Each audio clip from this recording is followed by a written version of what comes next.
बिस्मिल्लाहिर्रहमानिर्रहीम। अस्सलामु अलैकुम। उम्मीद करती हूँ कि आप सब लोग खैरियत से होंगे। माह करीम की इस ख़ुसूसी इफ्तार ट्रांसमिशन में आप सबको खुश आमदीद। ख़वातीन व हज़रात, बिल आखिर विदाई घड़ियाँ आ गई हैं। आज या कल रमज़ान हमसे पूरे एक साल के लिए जुदा हो जाएगा। अगले साल ये घड़ियाँ नसीब और किस्मत वाले लोग ही पाएंगे। हमें अब ये सोचना है कि इन आखिरी 2 दिनों में हम अल्लाह की मोहब्बत को कैसे अपने दामन में समेट सकते हैं। हमारे लिए रसूल सल्लल्लाहु अलैहि वसल्लम की हस्ती बेहतरीन नमूना है। इंसान अगर अपनी ज़िंदगी और आखिरत की कामयाबी चाहता है तो उसे आखिरी रसूल के नक्शे कदम पर ही चलना होगा। उनसे बेपनाह मोहब्बत हमारी ज़िंदगी का महवर है। ये वो हस्ती हैं जिन पर कुरान मजीद जैसी आफाकी किताब नाजिल हुई। आज का हमारा मौजू गुफ्तगू है हयात तैयबा। मैं हूँ अरीश महिउद्दीन और मेरे साथ मौजूद हैं हाफिज़ नजमुत साकिब। बिस्मिल्लाहिर्रहमानिर्रहीम। अस्सलामु अलैकुम। रब्बि इश्रह ली सदरी व यस्सिर ली अमरी वहलुल उक़दतम मिन लिसानी यफ़क़हू क़ौली। Rabbi ज़िदनी इल्मा rabbi ज़िदनी इल्मा rabbi ज़िदनी इल्मा। आज 29वां रोज़ा हो सकता है कि अभी रोयत हिलाल कमेटी का जिस तरीके से इजलास भी चल रहा है तो कुछ देर तक शायद ख़बर आए कि चाँद नज़र आ गया है, लेकिन इस दफ़ा उम्मीद की जा रही है कि 30 रोज़े मुकम्मल होंगे।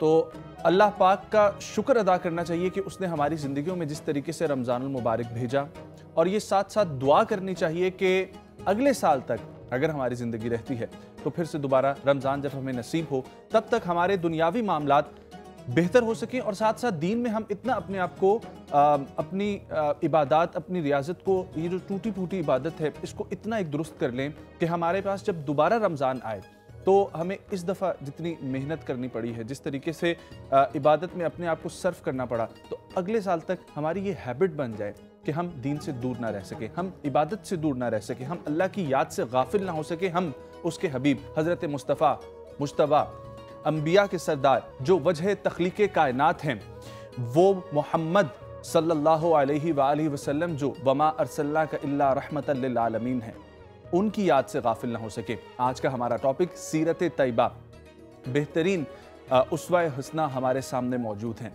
जिस तरीके से पिछले प्रोग्राम्स में भी मैंने कहा कि किसी भी शख्स ने अगर कामयाब होना है तो ज़िंदगी के सिर्फ और सिर्फ दो कुलिये वो रख ले कि जो भी काम करें, जो भी इबादत करें, किसी से ताल्लुक़ रखें, किसी से ताल्लुक़ तोड़ें, अल्लाह की रज़ा के लिए, और उस रज़ा के साथ साथ हमारे नबी के बनाए हुए बताए हुए जो तरीके हैं उनके ऊपर चलते रहें, क्योंकि व अतीउल्लाह व अतीउर रसूल। बेशक हमारे पास जब बेहतरीन एक मशअल राह, एक हमारे पास बेहतरीन जब नमूना ज़िंदगी का मौजूद है, तो हम क्यों आगे पीछे भटकते हैं। पूरे रमज़ान में हम यही पैगाम देते रहे, हम यही वाक़यात सीरत तैयबा से कोट करते रहे। तो आज का हमारा टॉपिक भी इसी हवाले से रहेगा, जिसके ऊपर हम लोग डिस्कस करेंगे कि हमारे नबी का बचपन कैसा था। ये डिस्कस करेंगे कि हमारे नबी की जवानी कैसी थी, उनकी रातों की इबादत क्या थी, अगर उन्होंने तलवार उठाई तो इस्लाम के लिए किस तरीके से तलवार उठाई, अगर उन्होंने अपनी ज़ुबान से प्यार और मोहब्बत से इस्लाम का दर्स दिया, तबलीग दी, तो क्या आज के दौर में ये मुश्किल है? क्या आज के दौर में ये करना नामुमकिन है? ऐसा तो हरगिज़ नहीं, क्योंकि वो भेजे गए क़यामत तक के लिए। और साथ साथ मेरे नबी का सबसे बड़ा मौजज़ा कुरान करीम फ़ुरक़ान हमीद। आज सीरत तैयबा को डिस्कस करेंगे।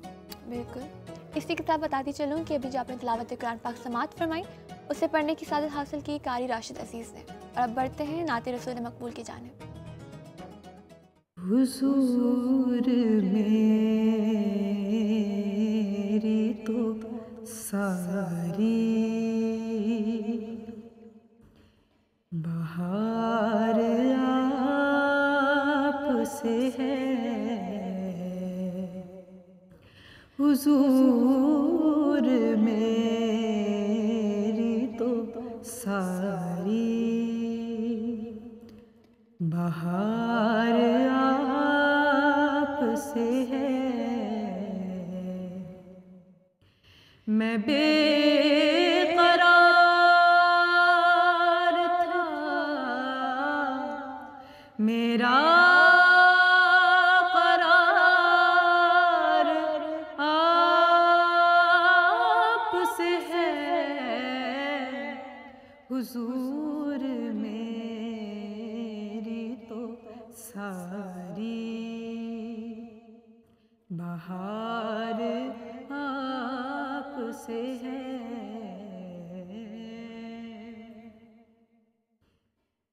कहाँ वो मदीना, कहाँ मेरी हस्ती, कहाँ वो मदीना, कहाँ मेरी हस्ती। ये हाज़री का सबब बार बार आपसे है।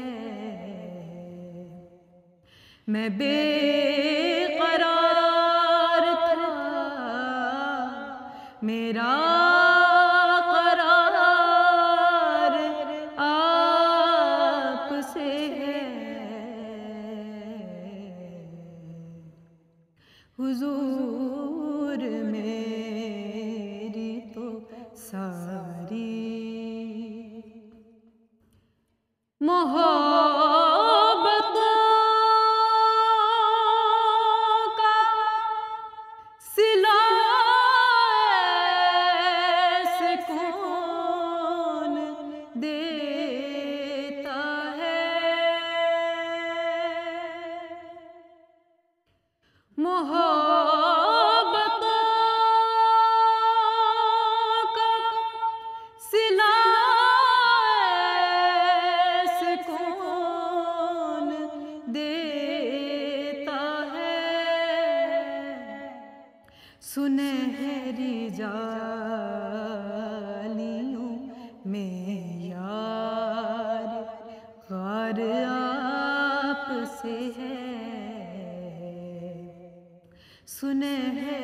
जालियों में यार गार आप से है।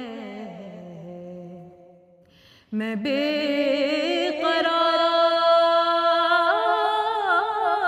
था,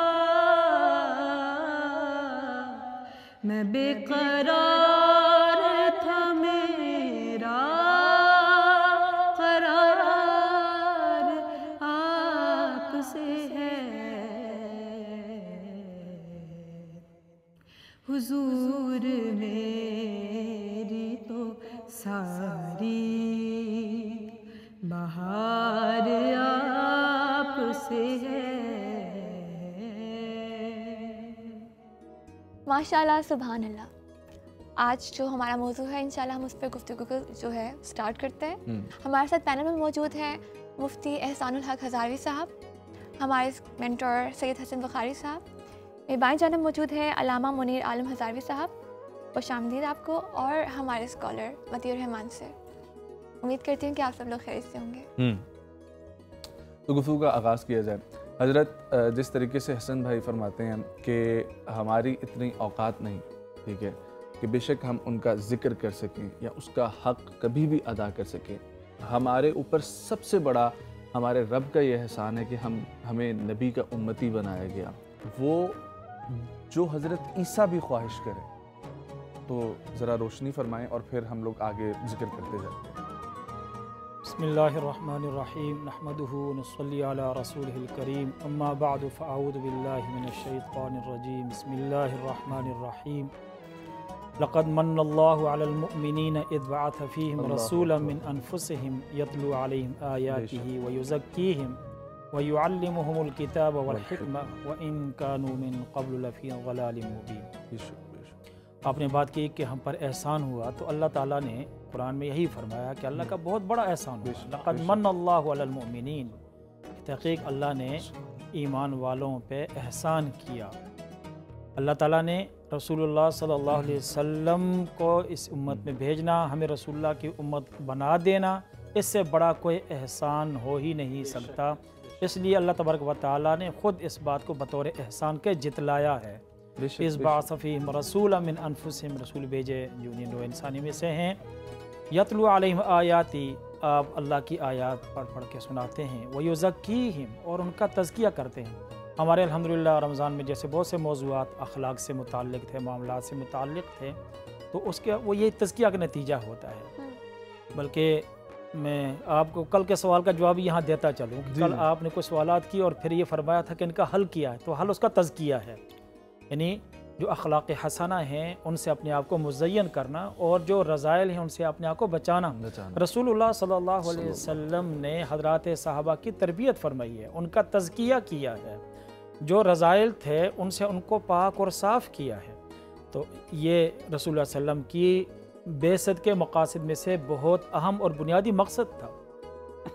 और इसी तरीके से वयुअल्लिमुहुमुल किताब वल हिकमा, रसूलुल्लाह सल्लल्लाहु अलैहि वसल्लम ने किताब और हिकमत की तालीम भी दी। व इन कानू मिन क़ब्लु लफ़ी ज़लालिम मुबीन, ये मक़ासिद बेसत बयान फरमाए और फरमाया कि पहले जो हैं खुली गुमराही में थे। अल्लामा इक़बाल ने जैसे मंजर कशी की, कभी पानी पीने पिलाने पे झगड़ा, कभी घोड़ा आगे बढ़ाने पे झगड़ा, तो मामूली मामूली बातों पे क़त्ल व गारत, और जो है वो कई नस्लों के अंदर जो है वो सिलसिला चलता रहता था।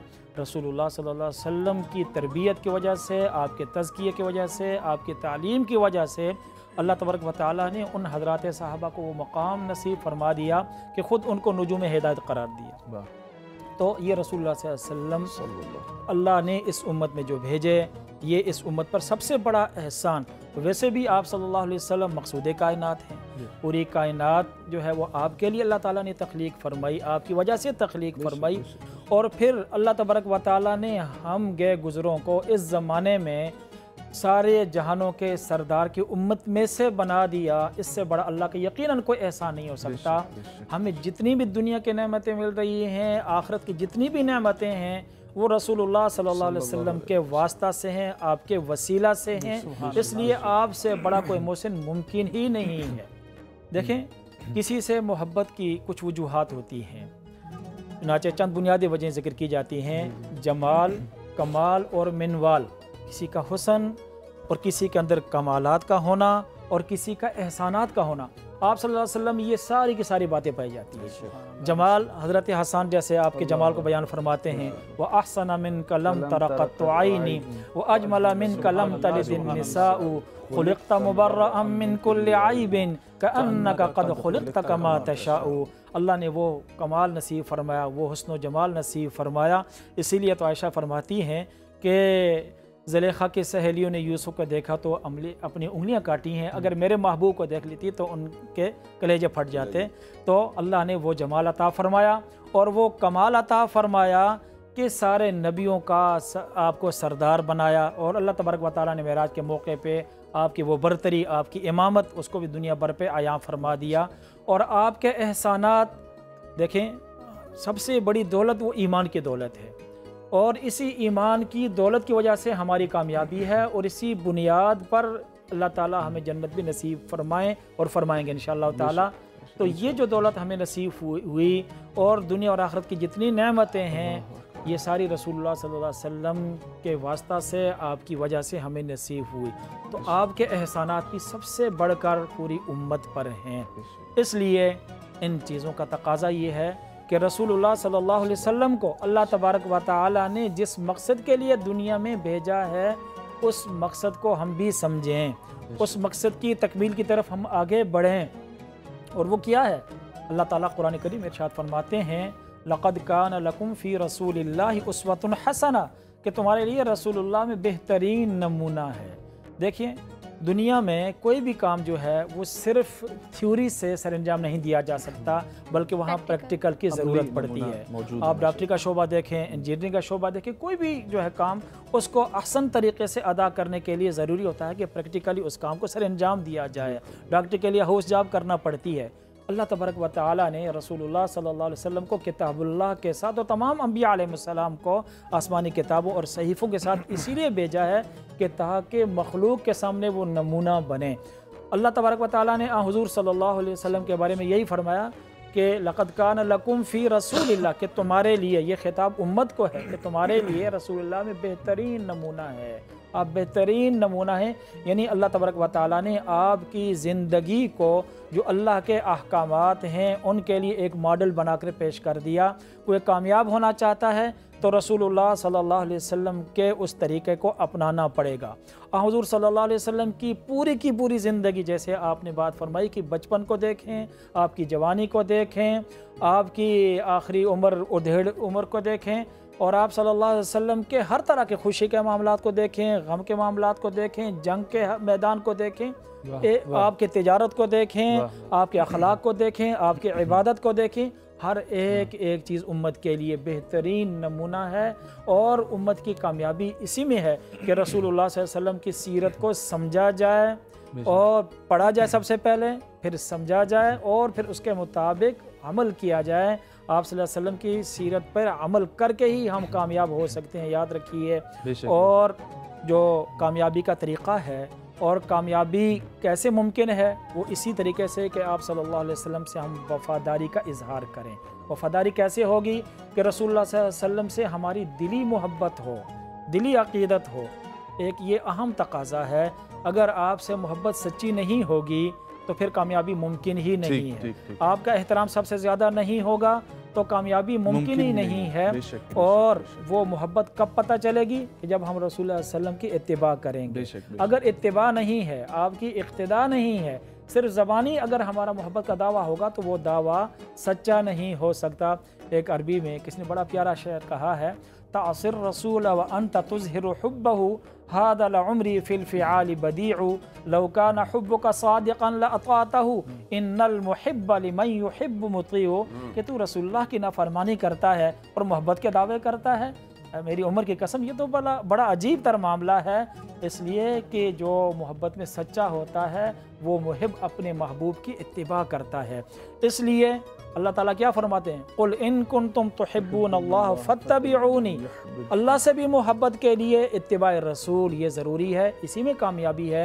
और मैं ये अर्ज़ करता चलूँ कि हज़रात सहाबा इकराम रिज़वानुल्लाहि अलैहिम अजमाइन, उनको अल्लाह ताला ने जो मकाम और मर्तबा अता फ़रमाया वो सच्ची इत्तिबा और इक़्तिदा की वजह से ही नसीब फरमाया। याद रखिए, आप हज़रात सहाबा कराम की ज़िंदगियों को देखें, उन्होंने किस तरीके से अपने आप को हज़रत हुज़ूर सल्लल्लाहु अलैहि वसल्लम के बातों पर अपना सब कुछ कुर्बान किया, अपना तन मन धन कुर्बान किया, और आप सल्लल्लाहु अलैहि वसल्लम के इरशादात, आपके अहकामात पे उन्होंने किस तरीके से अमल दरामद किया। एक वाक़या ज़हन में आ रहा है, मैं वापस आके अगर वाक़या सुनूं, मैं इंशाल्लाह बहुत से वाक़यात इंशाल्लाह बिल्कुल बिल्कुल बिल्कुल हम लोग सारे चाह रहे हैं। और साथ ही साथ आपने हज़रत हसन रज़ी अल्लाह ताला अन्हु का जिक्र किया, तो उनकी भी याद साथ ही साथ ताज़ा होती रहेगी। जिस तरीके से मती भाई भी मौजूद हैं। हसन भाई, आपकी तरफ आऊँगा, बचपन की तरफ जो है हम लोग थोड़ा सा बढ़ेंगे। ज़रा बचपन के मैं वाक़यात आपसे कुछ सुनना चाहूँगा, और बाकी कोई सवाल नहीं है, जिस तरीके से हम मौज़ूआत डिस्कस करते रहे हैं आगे भी सवाल जहन में आते रहेंगे, लेकिन आज बस वाक़यात सुनाइए और उनकी ज़िंदगी से हमें सीखने को तो सब कुछ हमारे सामने मौजूद है, लेकिन हमें कैसे अपनाना चाहिए वो उस पर ज़रा गौर फरमाइएगा। एक शेर जो मेरे जहन में आ रहा है कि हमने उस दिन जब मेराज का कलाम पढ़ा था कि कुछ सी खड़े हैं हैरान होकर, तो बचपन की तरफ हम लोग जा रहे हैं, तो शायर कहता है कि वो किस्सा हलीमा के आंगन का पूछो, जवानी से पहले तुम बचपन का पूछो, अभी मुस्तफ़ा ने हिलाई है उंगली, कमर से तो पूछो किधर जा रहा है। सुभान अल्लाह। जी हसन भाई। नजम हमारे लिए, हमारे पास ज़ुबानें ही नहीं है, बेशक बेशक। हमारी ना इस्तात है, ना हमारी अकल है, ना हमारे इरफान रखता है कि हम उस ज़ात करीम के बारे में कोई बात भी कह सकें। जिस तरह इमाम बाक़र अलैहिस्सलाम का बड़ा खूबसूरत फरमाना है कि अल्लाह ताला को जो भी किसी शख्स के ज़हन में तसव्वुर है वो उसका तसव्वुर होता है, क्योंकि वो खुदा नहीं है, खुदा उस तसव्वुर से आगे है, क्योंकि जो उसके तसव्वुर में आ गया वो खुदा तसव्वुर अक्लों में आ ही नहीं सकता। सरकार करीम सल्लल्लाहु अलैहि वसल्लम उसकी सनाए अव्वल, मखलूक अव्वल, गायत कायनात है।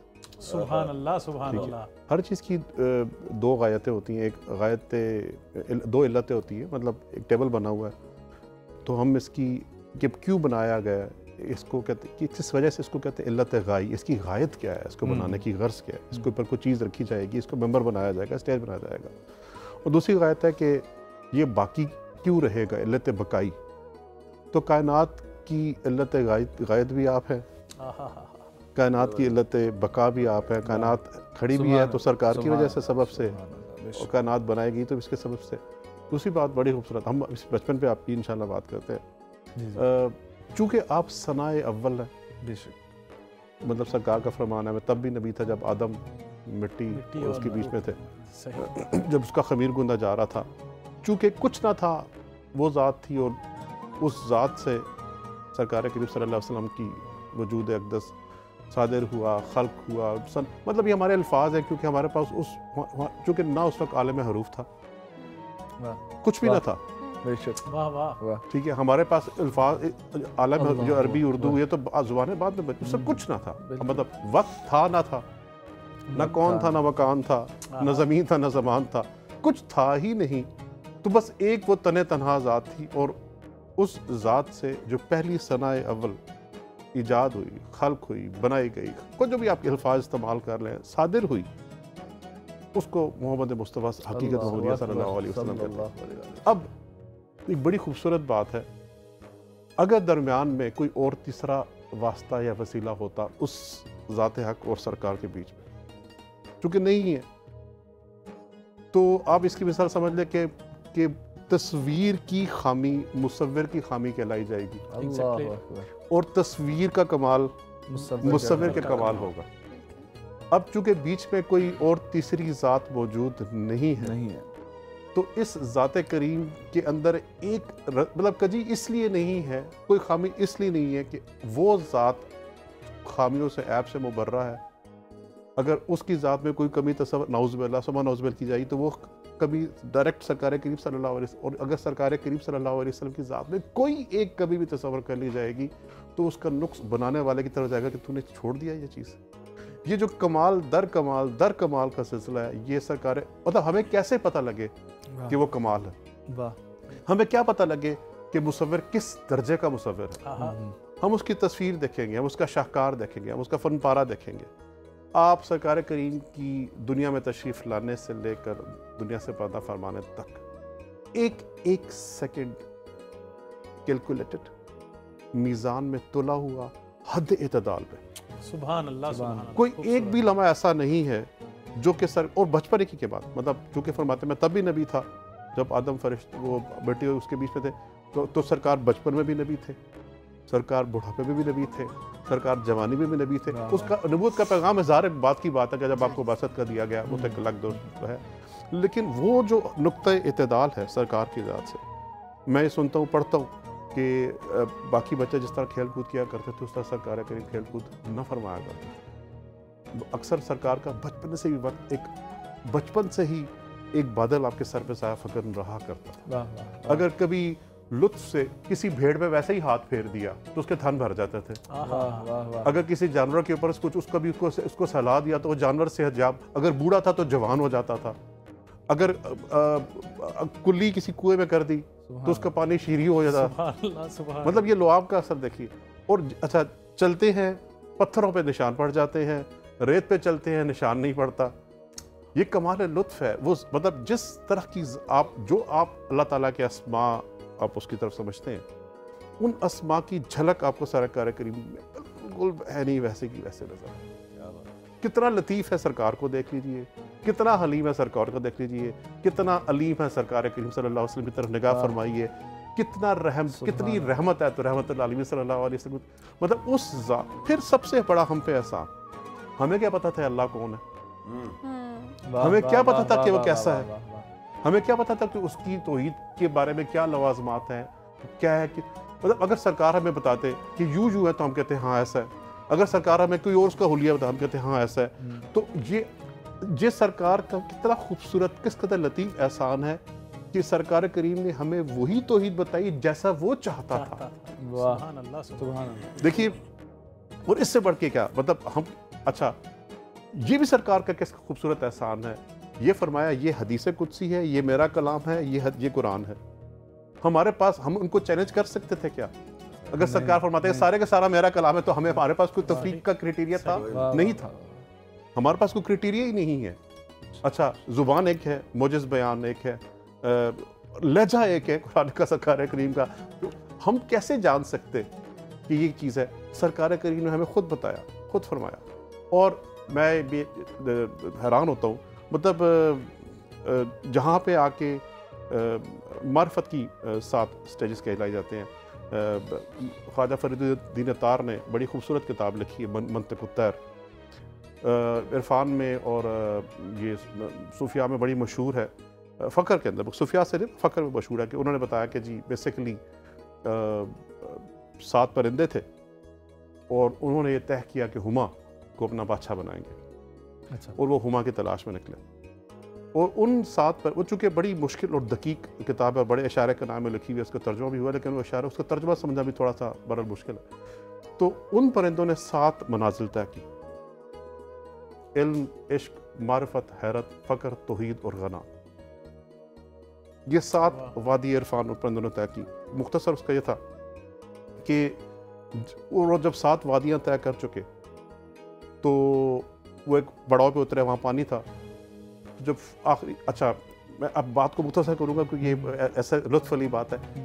सबसे पहले आपको इल्म होता है कि महबूब है कहीं, उस इल्म का होना इश्क को दावत देता है, इश्क का होना उसकी मार्फत की तरफ लेकर चलता है। जब मार्फत में कदम रखते हैं तो आपको मुकाम हैरत आता है कि हर तरफ आपको महबूब के जलवे नज़र आते हैं। इल्म, इश्क, मार्फत, हैरत के बाद अगला मुकाम है फ़क्र का, जिसके ऊपर आप अपना सब कुछ महबूब के हाथ में डाल देते हैं, चाहे दे। फ़क्र के बाद अगला मुकाम तौहीद है, मैं रांझा रांझा करते कर दे आप रांझा होई। और इसके बाद सबसे आखिरी मुकाम गना, जो दे उसका भी भला, जो ना दे उसका ही भला।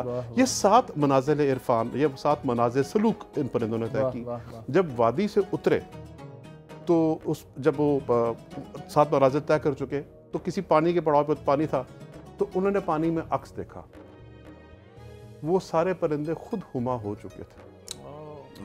वाह वाह वाह वाह। हुमा एक ऐसा ख्याली परिंदा है जो कि उनका नजर नहीं आता, उन अरबी में उनका भी कहते हैं, उर्दू में हुमा कहते हैं, फारसी में भी। ये जो सातों की सातों मनाज़िल इरफान है, ये जिसमें इल्म, इश्क, मार्फत, हैरत, फ़क्र, तौहीद, सरकार करीम का इन पे कब्जा। अल्लाह की इल्म हुआ तो हमें तौहीद का सरकार की तरफ से हुआ। अगर अल्लाह ताला की मोहब्बत इरफान की बारिशें निशावर हुई तो हमें इस सरकार करीम से निशावर हुई। अगर हमें उसकी मार्फत उस ज़ात की हुई तो हमें सरकार करीम के सदक़े में हुई। अगर हम मुकाम हैरत में आए तो सरकार करीम सल्लल्लाहु अलैहि वसल्लम की सबब से हुआ। और हैरत ये है, जिधर देखें आप, कहीं किसी तरफ आप उंगली निगाह बढ़ाएं, उंगली उठाएं, आपको सरकार करीम सल्लल्लाहु अलैहि वसल्लम की ज़ात का कोई ना कोई जलवा आपको नजर आएगा। इसका बिल्कुल ऐसे है। इसी से आगे चलते हैं तो मुकाम फ़क्र है। सरकार फरमाते हैं अल-फ़क्र फ़क्री, मेरा फ़क्र जो मेरा फ़क्र। इसी से आगे चलते हैं तो मुकाम तौहीद है, जहाँ पे आबिद और माबूद के बस एक बारीक बड़ा फ़र्क रहता है। अस्तग़फ़िरुल्लाह, बड़ी मुकाम ज़ज़्ज़ारुल इक़दाम कहते हैं उसे। ये ज़ाहिर सी बात है, हम कोई ऐसी बात नहीं करते जो अस्तग़फ़िरुल्लाह रब्बी अल्लाह ताला का, लेकिन ऐसा मुकाम है कि जिसके बारे में इरशाद है, इमाम जाफ़र सादिक़ अलैहिस्सलाम फरमाते हैं कि जो जितना बड़ा आबिद है उतना बड़ा माबूद है। मतलब जो, इसकी मिसाल ये समझ लीजिएगा, जो जितना बड़ा फरमागुजार है उतनी ज़्यादा उसकी इताअत की जाएगी। यूँ समझ लो, बहुत खूबसूरत। जो अल्लाह ताला के जितना बड़ा अब्द है, तमाम कायनात अल्लाह ताला उसके सामने उतना झुका देगा। इसको यूँ समझ लो। एक तेरी चाहत है, एक मेरी चाहत है। तो जो वो जो नफली जो मोमिन जो है वो अपनी नफली सही के ज़रिए, कोशिश के ज़रिए जब बढ़ता रहता है तो अल्लाह ताला उसका हाथ बन जाता है, जैसे वो देखता, जिससे वो खड़ता है उसकी आंखें बन जाता है। ये उसकी तरफ इशारा, ये उसकी तरफ इशारा है। और आखिर जो बात जो है सरकार करीम सल्लल्लाहु अलैहि वसल्लम के हवाले से, कि जहाँ पे उस ज़ात के कमाल फ़न आप, अच्छा एक और खूबसूरत, ये मेरे आप जैसे लोग होते हैं जिनका पहला तकरीर, जिनकी पहला मुसव्विर, पहला शाहपारा, पहली स्टेज तकरीर, पहली अनाउंसमेंट, नजम आज से जब आपने पहली दफ़ा आप टीवी पे स्टेज पे आए होंगे, तो अल्फाज कुछ जुड़ते होंगे ना जुड़ते होंगे, बोलते होंगे ना बोलते होंगे, और लेकिन वो ज़ात, उसका पहला फनपारा, उसका पहला शाहकार वही हद कमाल पे है। और उसके बाद उसने कोई कलम तोड़ दी, उसके बाद उसने कोई और दोबारा सा फनपारा खल्क ना किया। बहुत खूबसूरत। हम अपनी इस प्यारी गुफ्तगू का सिलसिला यहीं से जारी रखेंगे, लेकिन पहले यहाँ पे लेते हैं छोटी सी ब्रेक। कहीं जाइएगा मत, देखते रहिए माहिर करीम इफ्तार ट्रांसमिशन।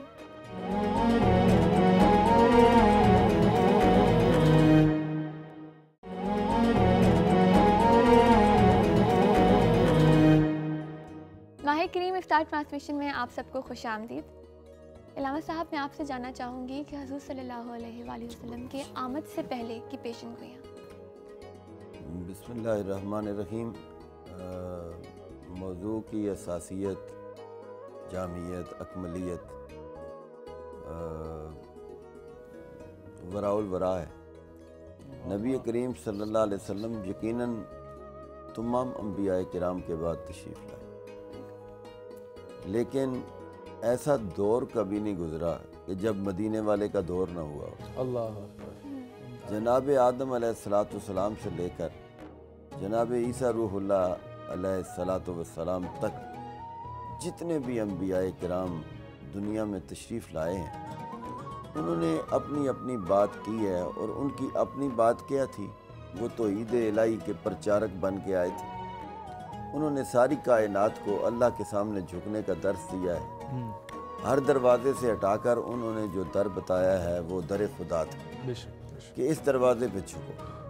लेकिन आप तयक्कुन से ये बात कर सकते हैं कि कोई नबी ऐसा भी नहीं था जिसने अल्लाह की वहदानियत के साथ साथ रसूलुल्लाह सल्लल्लाहु अलैहि वसल्लम की रिसालत की गवाही न दी। चूँकि आपने अंबिया के अतवार में हुजूर के ज़िक्र की बात की है, तो अल्लाह करीम ने अपने महबूब की आमद के बाद हमारी नज़रों के सामने, वरना ये कलाम जो है ये अल्लाह की सिफ़त है, और अल्लाह की सिफ़ात भी वैसी ही कदीम होती हैं जैसी अल्लाह की ज़ात कदीम है।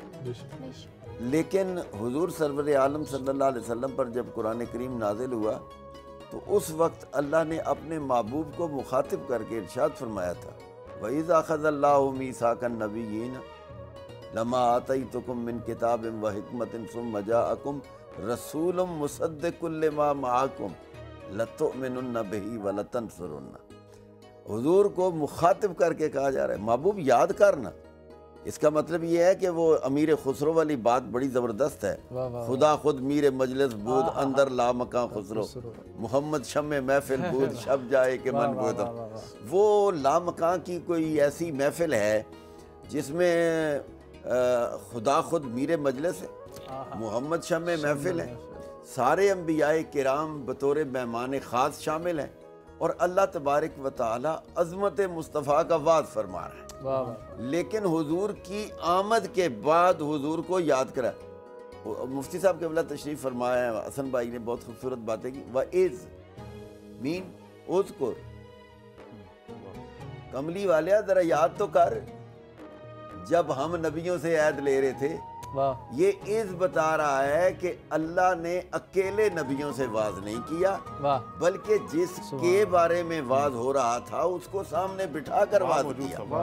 और ये बात ज़हन में रखें कि रसूलुल्लाह सल्लल्लाहु अलैहि वसल्लम को उस मजलिस खास में बुलाया गया और फिर मैं उलमा की आरा की रोशनी में, चूँकि हर बंदा अपनी गुफ्तगू का रिस्पॉन्सिबल होता है, मैं उलमा की गुफ्तगू की रोशनी में ये बात कहना चाहता हूँ कि ये नबियों और रसूलों को जो अल्लाह ने वाज किया है, आज का मौलवी का वाज, जाकिर का वाज या किसी स्कॉलर का वाज या किसी भी दुनिया के रहनुमा का वाज, ये बाद की बातें हैं।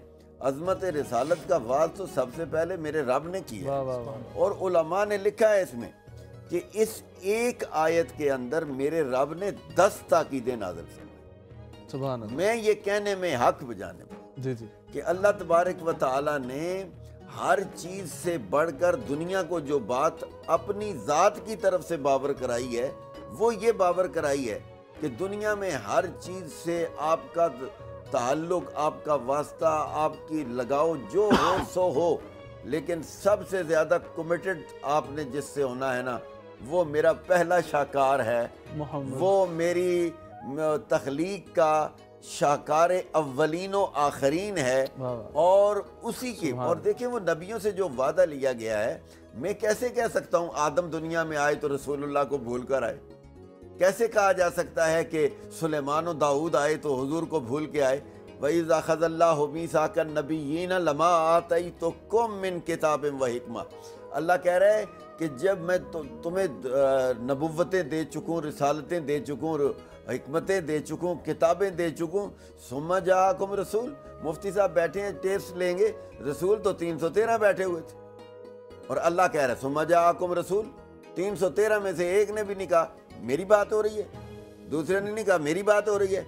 वो जान रहे थे नहीं ये जिसकी बात आज हो रही है ना, वो अल्लाह की मंशा जान के बैठे हुए थे रसूल। और ये याद रखें, 1.25 लाख नबियों को कोई ना कोई टाइटल मिला है, जैसे ला इलाहा इल्लल्लाह आदम सफ़ीउल्लाह, ला इलाहा इल्लल्लाह नूह नजीउल्लाह, ला इलाहा इब्राहीम खलीलुल्लाह, इस्माईल ज़बीहुल्लाह, मूसा कलीमुल्लाह, ईसा रूहुल्लाह। लेकिन जब कमली वाले की बारी आई ना, इतनी सारी सिफतें होने के बावजूद अल्लाह ने कहा ला इलाहा इल्लल्लाह मुहम्मदुर रसूलुल्लाह, सुभान अल्लाह, सुभान मोहम्मद अल्लाह के रसूल हैं। उस वक्त भी अल्लाह ने जब ला मकाम और नबियों और रसूलों की महफिल में वाज किया, उस वक्त भी सुम्मा जाअकुम रसूल लतुमिनुन्न बिही व लतंसुरुन्ना। अपनी अपनी नबुव्वतों और रिसालतों को कहीं ना देखते रहना, अपना फरिश्तों का अपने सामने सजदों में झुके हुए को ना देखते रहना, कहीं हवाओं पे तैरने को ना देखना, कहीं परिंदों की बोलियों को समझने को ना देखना, कहीं लोहे को मोम करने को ना देखना, कहीं कश्ती बेड़े तराने को ना देखना, कहीं। और अब किसी ने कहा था ना, अगर नामे मोहम्मद रा नेहा वुर्दे शफी आदम, ना आदम याफ्ते तोबा न नूहत घर के नज्जैना। हम तो जानते हैं कि कायनात का हर बेड़ा चलता है तो वो मदीने वाले के नाम पे चलता है। तो हर नबी, हर रसूल ने अपने अपने दौर में जिस अंदाज से रसूलुल्लाह का जिक्र किया है, मौलवी, जाकिर, पीर, वाइज ये तो सोच ही नहीं सकता जिस अंदाज से अम्बिया ने रसूलुल्लाह। और सबसे आखिर में जनाबे ईसा रूहुल्लाह अलैहिस्सलाम ने तो नाम लेकर कह दिया कि अब वो आने वाले हैं जिनका सारे ज़माने में चर्चा था, चर्चा होगा और क़यामत की सुबह तक जिनका चर्चा रहेगा। और फिर एक बात में बस मैं ये इस पे क्लोज कर रहा हूँ कि आलम अरवा में भी बातें हुजूर की होती रही।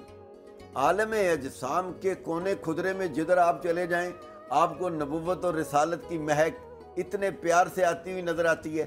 आप आलम बरज़ख में चले जाएं तो मन रब्बों का मादीनों का के बाद रसूलुल्लाह सल्लल्लाहु अलैहि वसल्लम सामने आ जाते हैं। और जब आलम हश्र होगा तो क्या अल्लाह को पता नहीं है कि मैंने क्या गुनाह किए हुए हैं? अल्लाह नहीं जानता कि मैंने कौन कौन सी नेकियां की हुई हैं? नेकोकारों को उठाता जन्नत भेज देता और बदकारों को उठाता जहन्नम में डाल देता। लेकिन मौलाना हसन रज़ा, मौलाना अहमद रज़ा फाजिल बरेलवी के छोटे भाई हैं, जिन्हें उन्होंने कहा कि मैं नात की दुनिया का, नात गोई की दुनिया का बादशाह हूँ और ये हसन मेरा वजीर है। उन्होंने कहा था फ़कत इतना सबब है इन्हें काते बज़्म माशर का कि उनकी शान महबूबी दिखाई जाने वाली है। क़यामत वाले दिन भी रसूलुल्लाह के सजदा करने पर जब उम्मत छूटेगी ना तो फिर पता चलेगा कि ये सिक्के किसके चलते हैं। इसलिए याद रखें, कामिल तरीन सूरत भी मदीने वाले की है, कामिल तरीन सीरत भी मदीने वाले की है। ऐसा सरापा रब ने नहीं बनाया, मोहम्मद बढ़ा के कलम तोड़ छड़िया। अल्लाह ने मोहम्मद बना के कलम तोड़ दिया है ना। ऐसा शाकार अल्लाह ने पहले कभी तख्लीक किया। और ये तो सारा राज अक्सा में यहाँ हो चुका था भैया। सारे नबी जो अपने अपने दौर में इमामतें कर गए थे ना और कौम की इक्तदा के फरीदे अंजाम दे गए थे, एक मुसल्ला खाली था, जिब्रील लेकर हुजूर को गए, हाथ से पकड़ा, मुसल्ले पे खड़ा कर दिया। पिछले इमामों में से, यानी पिछले इमामों में से एक भी नहीं बोला आज हमें ही नमाज पढ़ाने दो। उन्होंने कहा मदीने वाले आज मुसल्ले ते टुकने इसते रब तो दही बढ़ाया। ये वही दिन है कि जिस दिन अल्लाह ने महबूब को मुसल्ले पे खड़े करके बताया कि लो तुम पहले वो कहने वालों ने कहा कि अक्सा की नमाज के अंदर ये सिर अया था जो पहले इमामत कर गए थे, उन्होंने हुजूर की इक्तदा में खड़े होकर, वैसे नमाज लेकर तो बाद में आए हैं। मुफ्ती साहब बैठे हैं, मैं सेंसिटिव मौजू को छेड़ता नहीं हूँ। नमाज लेने तो जा रहे थे लेकिन नमाज पढ़ा के जा रहे थे। इसका मतलब ये है कि नमाज आने से पहले भी खदीजा और अली ने कमली वाले के पीछे नमाजें पढ़ी हैं, घर के अंदर पढ़ी हैं। नमाज का हुक्म तो बाद में आया। इसका मतलब ये है कि प्यार की कुछ बातें ऐसी होती हैं जो आने से पहले ही आई हुई होती हैं। तो इसलिए नबियों और रसूलों ने जिस प्यार से कमली वाले का जिक्र किया ना, वैसे भी जब बारिश आने वाली हो ना तो पहले जरा ठंडी ठंडी हवा सी चलती है और फिर खुनकी सी आने लग जाती है और फिर वो थोड़े से हल्के हल्के भंवर से चलने शुरू होते हैं। तो पूछो तो समझदार और ना समझ आदमी भी कहता है लगता है रहमत आने वाली है। अगर आसमान वाली रहमत आने वाली हो तो इतनी हवाएं, इतनी खुनकियाँ चलती हैं।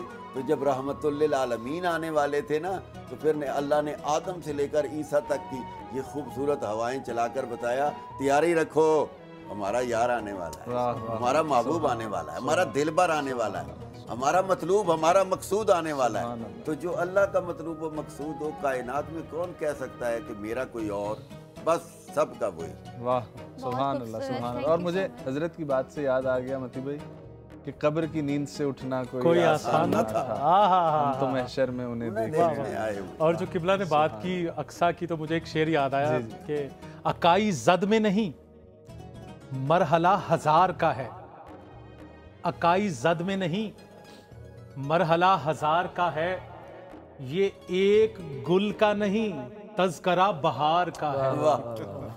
ये एक गुल का नहीं तज़करा बहार का है। सफ़े तो सज गई नबियों की बैते अक़दस में, सफ़े तो सज गई नबियों की बैते अक़दस में, अब इंतजार मदीने के ताजदार का है। अब इंतजार। मैं आपसे ये जानना चाहूँगी कि रसूल सल्लल्लाहु अलैहि वसल्लम के अदब का क्या मकाम था और सहाबा किराम उनका अदब कैसे करते थे? अल्लाह अकबर।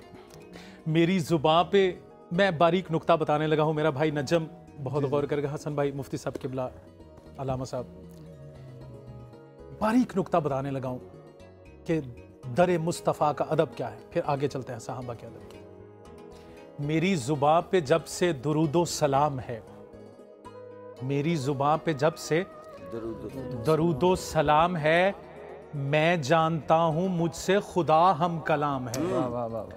मेरी ज़ुबान पे जब से दरूदो सलाम है, मैं जानता हूँ मुझसे खुदा हम कलाम है। ये बारगहे मुस्तफ़वी है, अदब से बैठ। ये बारगहे मुस्तफ़वी है, अदब से बैठ। नादां यहाँ नजर की भी जुम्बिश हराम है। नादां यहाँ नजर की भी जुम्बिश हराम है। अरीज, मैं आपके सवाल का क्या जवाब दूं? पहले तो मैं हसन भाई की बात को आगे लूँगा कि वो ज़ुबानें नहीं हैं। मेरा दिल इस वक्त जिस कैफियत में है वो मतलब मैं चाह रहा हूँ मैं झूमूं। जिस तरह की बात मुफ्ती साहब किबला ने फरमाई और हसन भाई ने जो खूबसूरती से बात को लिया और अलामा साहब ने जो बातें की, तो मेरा दिल चाह रहा है मैं झूमूं इन बातों पे। ये मौजू ही ऐसा है हमारे नबी की जो शान है। मैं शुरू करता हूँ एक छोटे से वाक़े से। जब मैं देखिए, किसी ने रसूलुल्लाह के विसाल के बाद एक साहबी से पूछा कि कौन से जानवर जो है वो हराम करार दी गए जिनकी कुर्बानी नहीं होती। अब अरीज मेरी तरफ नजम भाई देखिएगा जी। तो वो साहबी रसूल कहने लगा कि मैंने अल्लाह के रसूल से सुना और अल्लाह के रसूल ने ऐसे 4 उंगलियों का इशारा किया था कि ये फ़लाँ फ़लाँ जानवर जो है इनकी कुर्बानी होती, जो दागदार हो या जो मतलब जिसकी आँख निशान हो, ज़ख़म हो, जो ये 4। और ये बताने के बाद उसने जो अदब बताने लगा, जो आपने सवाल किया, ये बताने के बाद उसने कहा कि ये मैंने इसलिए किया कि मेरे नबी ने ऐसे उंगलियां 4 ऐसे की थी, लेकिन मेरी उंगलियां मुस्तफ़ा की उंगलियों जैसी नहीं हैं, मेरी उंगलियां छोटी हैं। ये अदब था सहाबा का, ये अदब था अल्लाह के रसूल का, जो सहाबा किराम अदब। हज़रत उस्मान गनी से किसी ने पूछा, उस्मान उम्र में आप रसूलुल्लाह से बड़े हैं या रसूलुल्लाह आपसे बड़े हैं? तो वो फरमाने लगे, बड़े तो अल्लाह के रसूल ही हैं, मैं पैदा पहले हो गया था। मैं पैदा पहले हो गया था।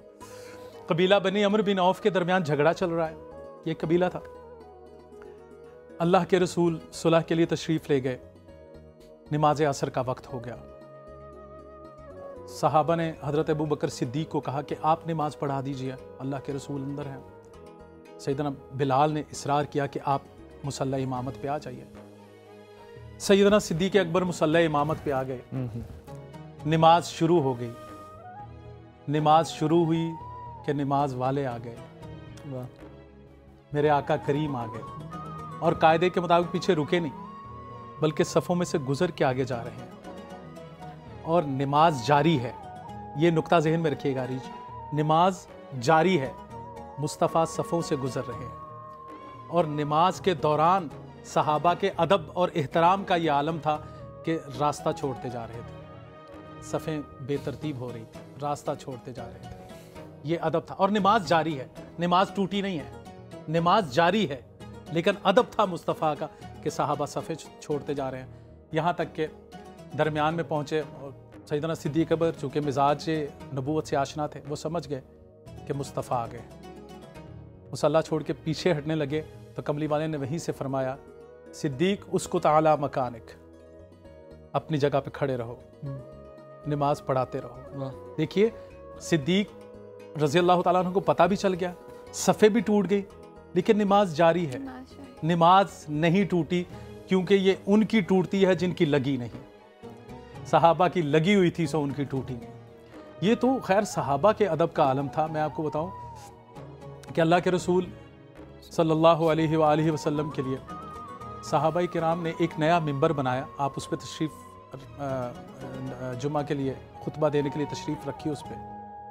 तो मस्जिद नबवी से किसी के चीखने की, रोने की आवाज़, सिसकियों की आवाज़, हल्की हल्की आवाज़ें आना शुरू हुई। अब सहाबा देख रहे हैं इधर उधर कि ये कौन है जो सिसकियाँ भर रहे हैं, आहें भर रहे हैं, लेकिन कोई नज़र नहीं आ रहा उनको। ओहो, खुतबा शुरू हुआ। अब सिसकियाँ तेज़ हो गई, आहें तेज़ हो गई। सहाबा ने देखा कि खुश्क तना है लकड़ी का जिसको हनाना कहते हैं, ऐसे ही अलामा साहब, वो जो है ना वहाँ से आवाज़ें आ रही हैं। अल्लाह के रसूल अपने मिंबर से उठे और उस स्तून के पास गए और कहने लगे, साहबा तुम्हें पता है ये क्यों रो रहा है? तो मैं, अल्लाह के रसूल आप जाने, आपका रब जाने। अल्लाह के रसूल ने फरमाया कि तुम मेरे लिए जो नया मिंबर लेके आए हो ना, मैं पहले इससे टेक लगा के बैठता था, तो आज मैंने जब इसको अपने आप से जुदा किया, ये मेरी मोहब्बत में रो रहा है, इसको मेरी जुदाई गवारा नहीं है। अल्लाह के रसूल ने फिर कहते हैं, आता है कि आपने उसके जो है ना वो हाथ फेरा कि क्या तुझे अच्छा लगेगा कि मैं तुझे जन्नत में अपने साथ लेके जाऊँ, तू जन्नत का दरख्त बन जाए। कहते हैं कि उसकी सिसकियाँ, और अच्छा जब वो अल्लाह के रसूल से मतलब करीब आए तो वो अल्लाह के रसूल से लिपट के और रोना शुरू हो गया। उसकी सिसकियाँ, उसकी आवाज़ें, उसकी आहें और बुलंद हो गई। फिर अल्लाह के रसूल ने उस पर हाथ फेरा और फरमाया तुझे अच्छा नहीं लगेगा कि मैं तुझे जन्नत में अपने साथ लेके जाऊँ। तब कहते हैं वो पुरस्कूर हुई। तो अदब की क्या मनाजिल थी सहाबा की। कहते हैं कि एक दफ़ा रहमत आलम सल्लल्लाहु अलैहि वसल्लम बाल कटवा रहे थे और जो हजाम था वो बाल काट रहा था, तो सहाबा का एक ग्रोह जो है ना वो रहमत आलम के गिर्द चक्कर लगा रहा था और ऐसे महसूस हो रहा था जैसे मुस्तफ़ा का तवाफ़ हो रहा हो, ऐसे महसूस हो रहा था। और हजाम थोड़े से बाल काटता, थोड़े थोड़े सबको तकसीम कर देता और ये उन्होंने संभाल के रखे हुए थे। आज भी हम देखें ना मुँह मुबारक, ये वही सिलसिला जो है ना वो सिस्टम चल रहा है। तो ये सुभान अल्लाह, क्या अदब और क्या मुकाम है। बहुत खूब। एक छोटा सा वक्फा शामिल करेंगे, वापस आएंगे और गुफ्तगू को यहीं से आगे बढ़ाएंगे। बहुत ही सहर अंगेज़ गुफ्तगू है, कहीं मत जाइएगा, हमारे साथ रहें।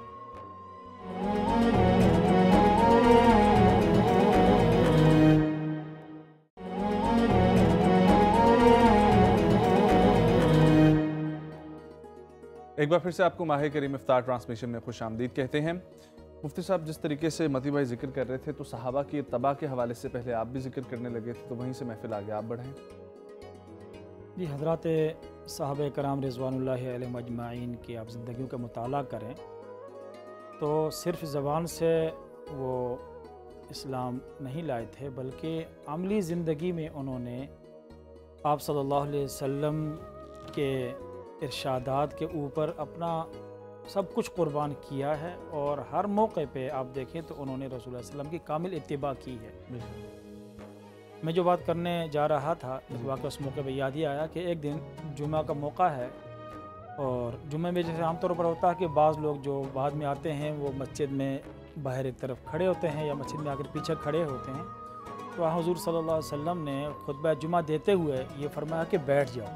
मकसूद ये था कि जो लोग बाहर खड़े हैं, जो पीछे खड़े हैं, वो बैठ जाएं। तो हज़रत अब्दुल्लाह इब्न मसूद रज़ी अल्लाह ताला अन्हु अभी मस्जिद में पहुँचे भी नहीं थे, रास्ते पे आ रहे थे, रास्ते में थे तो वहीं बैठ गए, रास्ते ही में बैठ गए। तो बाद में हुज़ूर सल्लल्लाहु अलैहि वसल्लम ने हज़रत अब्दुल्लाह इब्न मसूद को कहा कि इब्न मसूद, मैं तो उन लोगों को बैठाना चाह रहा था जो मस्जिद में खड़े थे, अतराफ़ में खड़े थे, आप तो अभी रास्ते में थे, दूर थे। कहा कि या रसूलल्लाह, इब्न मसूद की क्या जुर्रत थी कि उसके कानों में ये आवाज़ पड़ी बैठ जाओ और इब्न मसूद न बैठता। तो वहीं पर बैठ गया। जंग के हालात में देखें, जंग उहद का मौका है, हज़रत अबू दुजाना रज़ी अल्लाह ताला अन्हु आप सल्लल्लाहु अलैहि वसल्लम के सामने ढाल बन रहे हैं। तो अब दुश्मन के नेज़ों से आप सल्लल्लाहु अलैहि वसल्लम के बचाव के लिए अपने आप को पेश कर रहे हैं और ऐसे मौके पे क्या कर रहे हैं कि वो अपना सीना हुज़ूर सल्लल्लाहु अलैहि वसल्लम पे निछावर कर रहे हैं और अपनी पीठ दुश्मन की तरफ कर रहे हैं, यूँ घूम रहे हैं, जिधर को दुश्मन का हमला होता है उधर अपनी पीठ कर लेते हैं। क्यों कि इस हाल में भी ये गवारा नहीं है कि रसूल सल्लल्लाहु अलैहि वसल्लम की तरफ मेरी पीठ हो। वाह।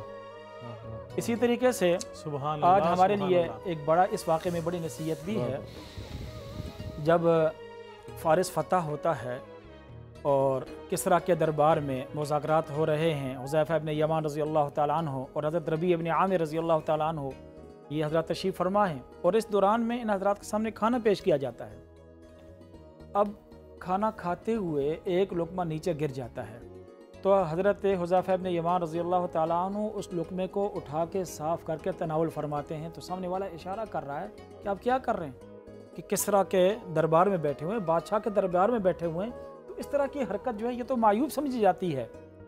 तो हज़रत हुज़ैफ़ा इब्न यमान रज़ी अल्लाह ताला अन्हु ने क्या खूबसूरत जवाब दिया, अत्रुकु सुन्नत रसूलिल्लाह सल्लल्लाहु अलैहि वसल्लम लिहाउलाइल हुमक़ा, इन बेवकूफ़ों की वजह से मैं अपने रसूल सल्लल्लाहु अलैहि वसल्लम की सुन्नत को छोड़ूंगा। आज देखिए हमारा क्या हाल है, हम कहते हैं कि जी हम अपनी शक्ल भी अमेरिके वालों की तरह बनाएं, अपनी वज़ाक़ता अपना लिबास उनकी तरह बनाएं, उनकी तरह हो, उनकी तरह मुँह टेढ़ा करके अंग्रेज़ी बोलेंगे तो शायद जो है हम बड़े जो है न तरक्की याफ्ता नज़र आएंगे। लेकिन हकीकत ये है कि हम जो जितने मर्ज़ी जतन कर लें वो हमसे ना वो राज़ी होंगे और ना अल्लाह और उसके रसूल हमसे राज़ी होंगे। अल्लाह माफ़ फरमाए, हमारा हाल वो बनता जा रहा है कि जैसे कि धोबी का कुत्ता ना घर का ना घाट खा, ना खुदा ही मिला ना विसाले सनम, ना इधर के रहे ना उधर के रहे, किसी का दरबार है ऊंचा इतना, किसी का दरबार है ऊंचा इतना कि सर झुक के भी ऊंचा रहेगा। हंसे जाने से जब तक तुम डरोगे, हंसे जाने से जब तक तुम डरोगे, ज़माना तुम पे हंसता ही रहेगा। आज गैरों के इत्तिबा में, उनके हंसे जाने के डर से हम अपने हबीब सल्लल्लाहु अलैहि वसल्लम के सुन्नतों के ज़िबा करते हुए जा रहे हैं, और फिर भी हम समझते हैं कि हम बड़े दीनदार हैं, बड़े नेकूकार हैं। याद रखिए, मुसलमान की कामयाबी सिर्फ़ और सिर्फ इसी में है कि वो रसूल सल्लल्लाहु अलैहि वसल्लम की सच्ची इत्तिबा करें। इसके बगैर कामयाबी की कोई और सूरत मुमकिन नहीं है। बहुत शुक्रिया हसन भाई। जो रहमतल लिल आलमीन है, उन्होंने बहुत जुल्म भी बर्दाश्त किया, और चाहे वो ताइफ की वादी हो, चाहे मक्का हो। तो मैं ज़रा वो उस पर मैं चाहूँगा कि आप रोशनी करें। एक बड़ी खूबसूरत बात है नजम कि आप ये देखिएगा कि जब कोई किसी को नाम देता है तो अपने इल्म के मुताबिक उसका नाम रखता है, इसी तो तरह जितना उसकी अपनी जितना अकल, उसकी जितनी बसात समझ इल्म बूझ है। की। तो एक क्या मुहावरा है, आंखों के अंदर नाम नैन सुख। तो ये हमारी जैसे जोहला के लिए कि हम किसी शख्स में वो सिर्फ वस्फ हो या ना हो, हम उसका नाम रख देते हैं। ठीक है, ये हम जैसों के लिए। अब रहमत लिल आलमीन का लक़ब उस खलीक़ अव्वल ने दिया, इसी तरह उस ज़ात अव्वल ने, सरकार करीम को अल्लाह ताला ने ये लक़ब, ये नाम रहमत लिल आलमीन उसको दिया। तो क्या अब सवाल है कि क्या अपने इल्म की बुनियाद पर दिया, नऊज़ुबिल्लाह, या क्या किसी लाइल्मी की बुनियाद पर दिया? तो अपने इल्म एक कामिल की बुनियाद पर सरकार का नाम दिया। इसका मतलब है कि ये वो रहमत मुतलका है कि जिसके आगे रहमत का कोई तसव्वुर हो ही नहीं सकता। वाह वाह। वमा अरसलनाका इल्ला रहमतल लिल आलमीन, ये इट्सेल्फ आयत कई बड़े मसाइल हल करती है। मिसाल के तौर पे इसका तर्जुमा कर लीजिए। अच्छा, रहमत कहते हैं, अल-मुंजिद बड़ी अरबिक की मशहूर डिक्शनरी है, फ़रोज़ुल लुगत में भी जो अरबिक वर्जन है, रहमत के 3-4 बड़े मारूफ माने हैं। दुआओं की कबूलियत को रहमत कहते हैं, हाजात की बराबरी को रहमत कहते हैं, बीमारियों से शिफा को रहमत कहते हैं। और सरकार के बारे में क्या है, वमा अरसलनाका इल्ला रहमतल लिल आलमीन। इसका मतलब है कि रहमत के लिए वाजिब हो गया कि वो अपने हर उस शख्स, हर उस ज़ात, हर उस नफ्स जिसको रहमत चाहिए उसके हाल से वाकिफ़ हो। वाह वाह। हाल से वाकिफ़ ना होगा तो रहमत बरस नहीं सकेगी। और ना सिर्फ हाल पे वाकिफ़ हो, बल्कि जब बैक वक्त मैं भी पुकार रहा हूँ, आप भी पुकार रहे हैं, आप भी पुकार रहे हैं, तो रहमत का बादल बैक वक्त तमाम आलमीन पे निछावर हो रहा हो। जब तक कि रहमत का बादल, अगर कोई एक शख्स भी कहे जी नहीं ऐसा नहीं है, या कोई एक शख्स भी उसे महरूम रह गया, तो रहमत मुतलका का तस्वर ख़त्म हो जाए। अगर रहमत कहते ही उसे कि तमाम आलमीन, तमाम ज़र्रा कायनात, हर नफ्स, हर ज़ीरू अगर बैक वक्त भी रहमत का तलबगार हो, तो रहमत में यह सकत, यह क़ुव्वत होनी चाहिए कि बैक वक्त तमाम आलमीन के ऊपर रहमत निछावर कर सके। वरना रहमतुल आलमीन का लक़ब, वो इसम अपनी हक अदा नहीं कर पाएगा। तो सरकार हर नफ्स से वाकिफ़ भी है। रहमत अल्लाह की रहमत कह लें, अल्लाह की रहमत हर नफ्स से वाकिफ़ भी है, हर नफ्स पे मौजूद भी है। इसी एक आयत ने खूबसूरत, तो इसको आप मसला हाज़िर और नाज़िर कहते हैं। देखिए, चूँकि अल्लाह ताला की गुज़रा, तो एक अपनी, तो इस वजह से कोई एक नफ्स ऐसा नहीं है जिसको अल्लाह ताला की रहमत चाहिए। और वो दुआए कुमैल के बड़े खूबसूरत अल्फाज हैं कि या अल्लाह, तेरी उस रहमत वासिया का वास्ता जिसने हर शय का अहाता कर रखा। वाह वाह वाह। कोई ऐसा ज़ात, कोई ऐसा नफ्स मौजूद नहीं है। अब आपको दुआओं की कबूलियत चाहिए तो सरकार का दामन पकड़ के अल्लाह से दुआ करें, अल्लाहुम्मा बिजाह मुहम्मदिन व अली, अल्लाहुम्मा बिहक़्क़ि मोहम्मद मुस्तफ़ा। या अल्लाह तुझे, बल्कि आदम की दुआ की कैसे तौबा कबूली, अल्लाहुम्मा बिहक़्क़ि मुहम्मदिन व अंतल महमूद व बिहक़्क़ि अली व अंतल आला व बिहक़्क़ि फ़ातिमा व अंत फ़ातिर अस्समावाति व अर्ज़ व बिहक़्क़ि अल हसन व अंतल मोहसिन व बिहक़्क़ि अल हुसैन व अंत क़दीमुल एहसान। या अल्लाह तुझे वास्ता है मोहम्मद मुस्तफ़ा सल्लल्लाहु अलैहि वसल्लम का कि तू महमूद है, तुझे वास्ता अली मुर्तज़ा कि तू आला है, तुझे वास्ता है फ़ातिमा सारा सलाम अलैहा कि तू फ़ातिर अस्समावाति वल अर्ज़।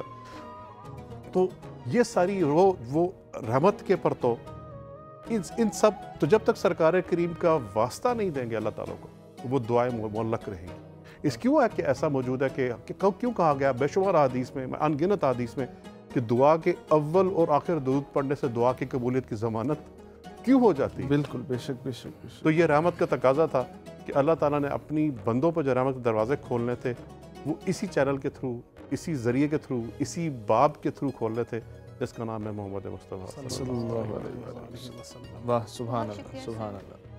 रहमा साहब, मैं आपसे जानना चाहूँगी कि अगर हम हज़रत सल्लल्लाहु अलैहि वसल्लम के खुतबा हिज्जतुल वदा के मताला करें तो हमें पता चलता है कि वो मुकम्मल और खूबसूरत खुतबा है। तो मैं चाहूँगी कि आप उस पर रोशनी डालें। बिस्मिल्लाहिर्रहमानिर्रहीम। नबी करीम सल्लल्लाहु अलैहि वसल्लम की ज़िंदगी, हयात मुबारका और आपका ज़िंदगी का हर पल यकीनन लायक तहसीन भी है, लायक तकलीद भी है। बेशक बेशक। खुतबा हुज्जतुल विदा जो है ज़िंदगी का वो अजीम चार्टर है जिसने क़यामत की सुबह तक वो रास्ते मुतय्यन किए हैं कि जिनसे हट कर चलने का तसव्वुर करने के बाद ज़िंदगी में कामयाबी उनका हो जाती है।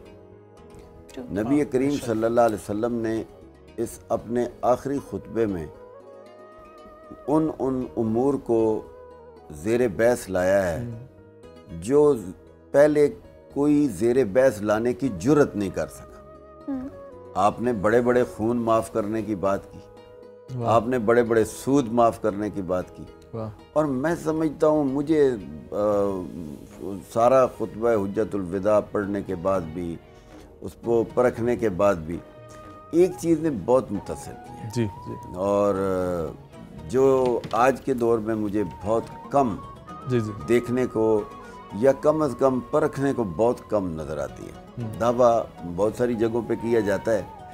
नबी करीम सल्लल्लाहु अलैहि वसल्लम ने फरमाया है कि ये जो बंदा मोमिन है ना, इसकी हुर्मत इस काबे से ज़्यादा है। आज मैं यहाँ से भागा भागा एहराम बांधा हुआ, क्या बात, लाखों रुपए लगा कर, और मैं कुल्फतें, तकलीफ़ें, परेशानियाँ, सफ़र की ज़रूरतें बर्दाश्त करके, अपने घर की जुदाइयाँ बर्दाश्त करके, अपनी औलाद, अपने ख़ानदान की जुदाइयाँ बर्दाश्त करके 20 दिन के लिए, 40 दिन के लिए मैं कहाँ जा रहा हूँ? मैं हाजी साहब कहलवाने जा रहा हूँ। और हाजी साहब कब कहलवाता हूँ? मैंने पीछे भी किसी गुफ्तगू में आपसे कहा था कि कोई ज़रूरी नहीं होता कि इन सारी चीज़ों को कर लेने के बाद बंदा कहे कि जी कबूल हो गई हैं। कबूलियत की सनद रब नहीं देनी है बेलाखिर। तो इतना कुछ करने के बाद हम काबे के चक्कर पे चक्कर लगाते हैं। वो अपनी जगह है कि 3 चक्कर कैसे लगाने हैं, 4 कैसे लगाने हैं, उस बहस में मैं नहीं जाता। लेकिन वहाँ कोई तवाफ़े कुदूम कर रहा है, कोई तवाफ़े ज़ियारत कर रहा है, लेकिन काबे के गिर्द चक्कर पे चक्कर लग रहे हैं। आज तो सोशल मीडिया पूरी दुनिया रात दिन देख रही होती है, वहाँ लाखों लोग जमा हैं, हज के नाम पे, उम्रे के नाम पे जमा होते हैं और काबे की ताज़ीम को बजा लाते हैं कि हम काबे के गिर्द चक्कर लगा करना हम हाजी बन जाएंगे, हम गुनाहों से पाक हो जाएंगे। अल्लाह चाहे तो यकीनन बंदा पाक हो जाता है।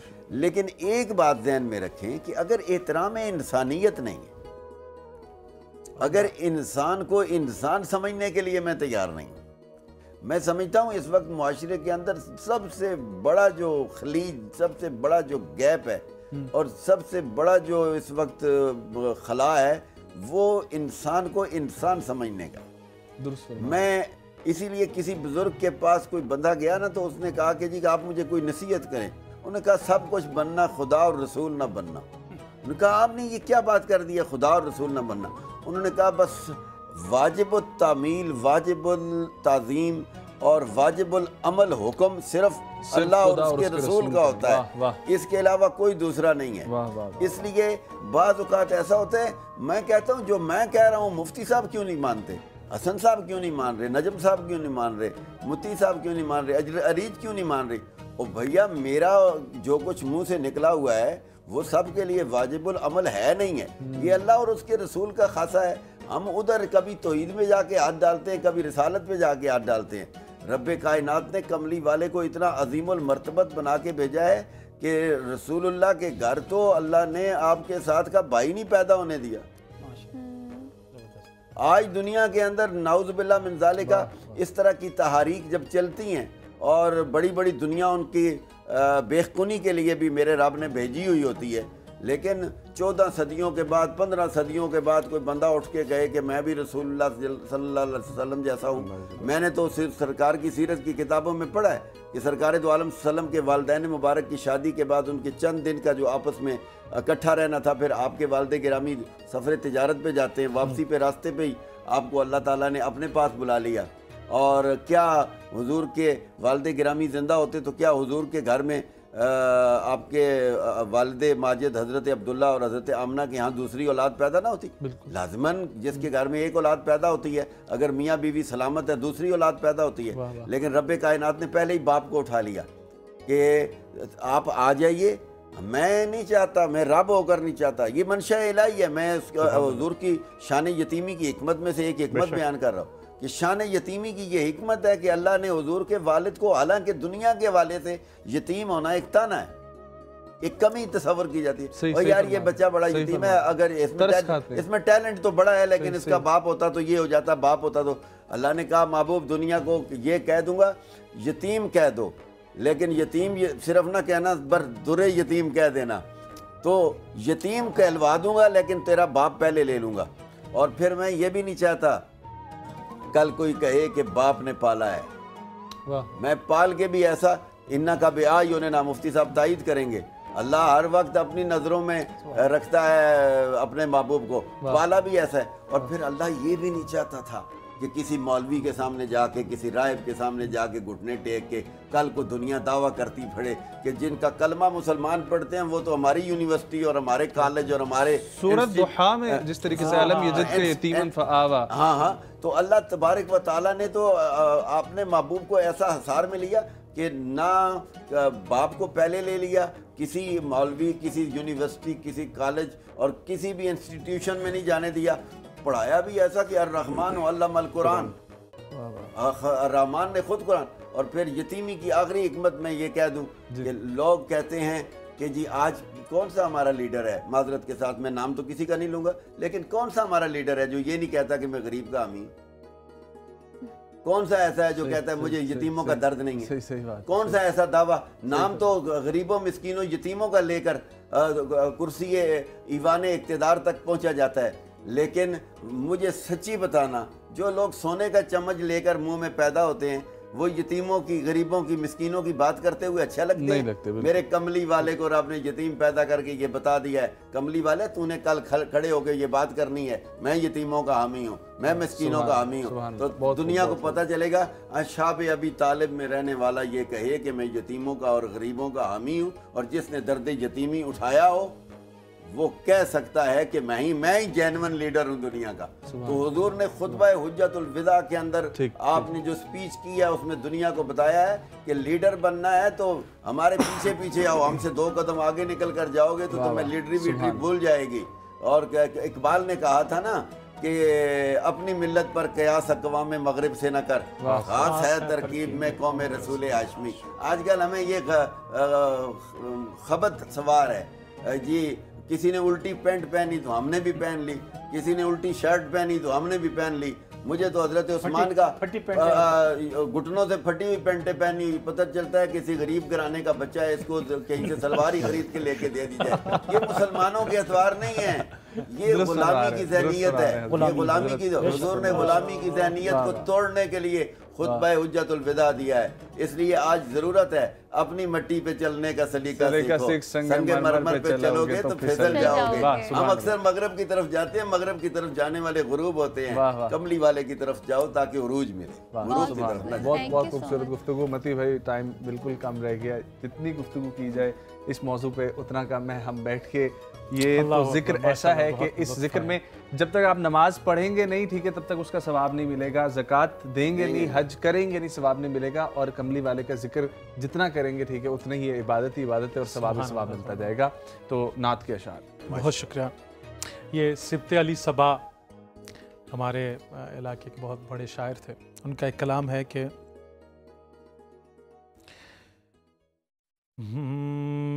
जारी है फैज़ शहरे शरीयत के बाब से,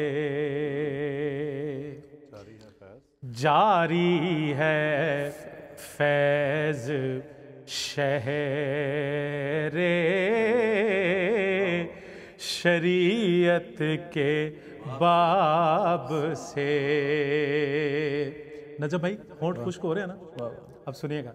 जारी है फैज शहरे शरीयत के बाब से। लब खुश्क हैं तो मांग ले कौसर जनाब से। लब खुश्क हैं तो मांग ले कौसर जनाब से। जारी है फैज शहरे शरीयत के बाब से। और मैं अपने सब भाइयों की, किबला मुफ्ती साहब, मोहतरम हसन बुखारी साहब, अल्लामा साहब और आपकी बातों को आगे फैलाने के लिए कहना चाहता हूँ दुनिया को, दुनियाए बे सबात के दानिश कदों से क्या। क्यों यूरोप में घूम रहे हो इल्म के लिए? सबात के दानिश कदों से क्या। दुनियाए बे सबात के दानिश कदों से क्या। अरे हल मसलों का पूछ रिसालत माब से। हल मसलों का पूछ रिसालत माब से। लब खुश्क है तो मांग ले कौसर जनाब से। जारी है फैज शहरे शरीयत के बाब से।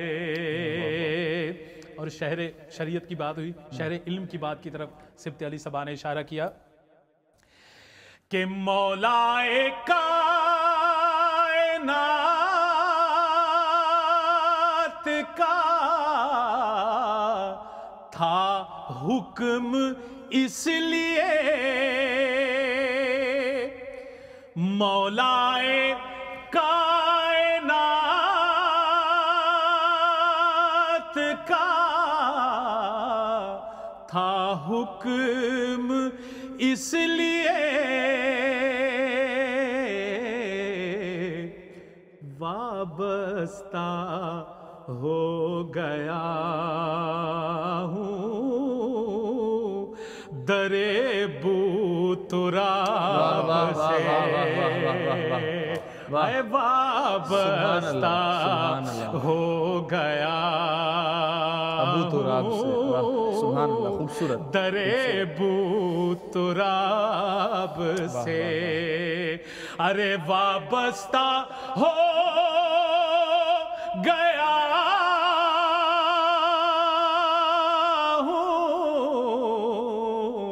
दरे बूतुराब से। वाबस्ता हो गया हूँ दरे बूतुराब से। जारी है फैज शहरे शरीयत के बाब से और अहले कलम का उस पे दुरूदो सलाम हो। वाह, अहले करम का उस पर, अहले कलम का, इसको थोड़ा सा तब्दील कर देते हैं, करम का, अहले इलम का उस पे दरूदो सलाम हो। नूए बशर को जिसने जगाया है ख्वाब से, जो चार्टर ऑफ लाइफ आप कह रही थी, नोए बशर को जिसने जगाया है ख्वाब से। और मक्ता सुनेगा नजम। दर खुल गए हैं ज़हन के सिबते अली सबा, दर खुल गए हैं ज़हन के सिबते अली सबा। मुझको मताए फिक्र मिली है जनाब से, मुझको मताए फिक्र मिली है जनाब से। अरे लब खुश्क है तो मांग ले कौसर जनाब से। जारी है फैज शहरे शरीयत के बाब से। सुभान अल्लाह, बहुत शुक्रिया, बहुत खूब, बहुत उम्दा अंदाज, सलामत रहें, बहुत ही खूबसूरत कलाम। बहुत शुक्रिया, बहुत शुक्रिया। तमाम हजरात का बहुत बहुत शुक्रिया। एक छोटा सा वक्फा मुलाकात होती है किचन में। अरीज कुछ कहना चाहेंगी आखिर में? बिल्कुल, मैं आखिर में ये कहना चाहूँगी कि आज का दौर सबसे ज़्यादा मुतकाज़ी है कि हम नबी सल्लल्लाहु अलैहि वसल्लम की हर अदा पर ख़ुद को परखें। उनकी हर अदा हमारे लिए राह निजात है, उनका हर लम्हा हमारे लिए मशले राह है, और उनका हर कदम हमारे लिए हमारी मंजिल का रास्ता है। बेशक, खूबसूरत। एक छोटा सा वक्फा, कहीं मत जाइएगा, हमारे साथ रहें।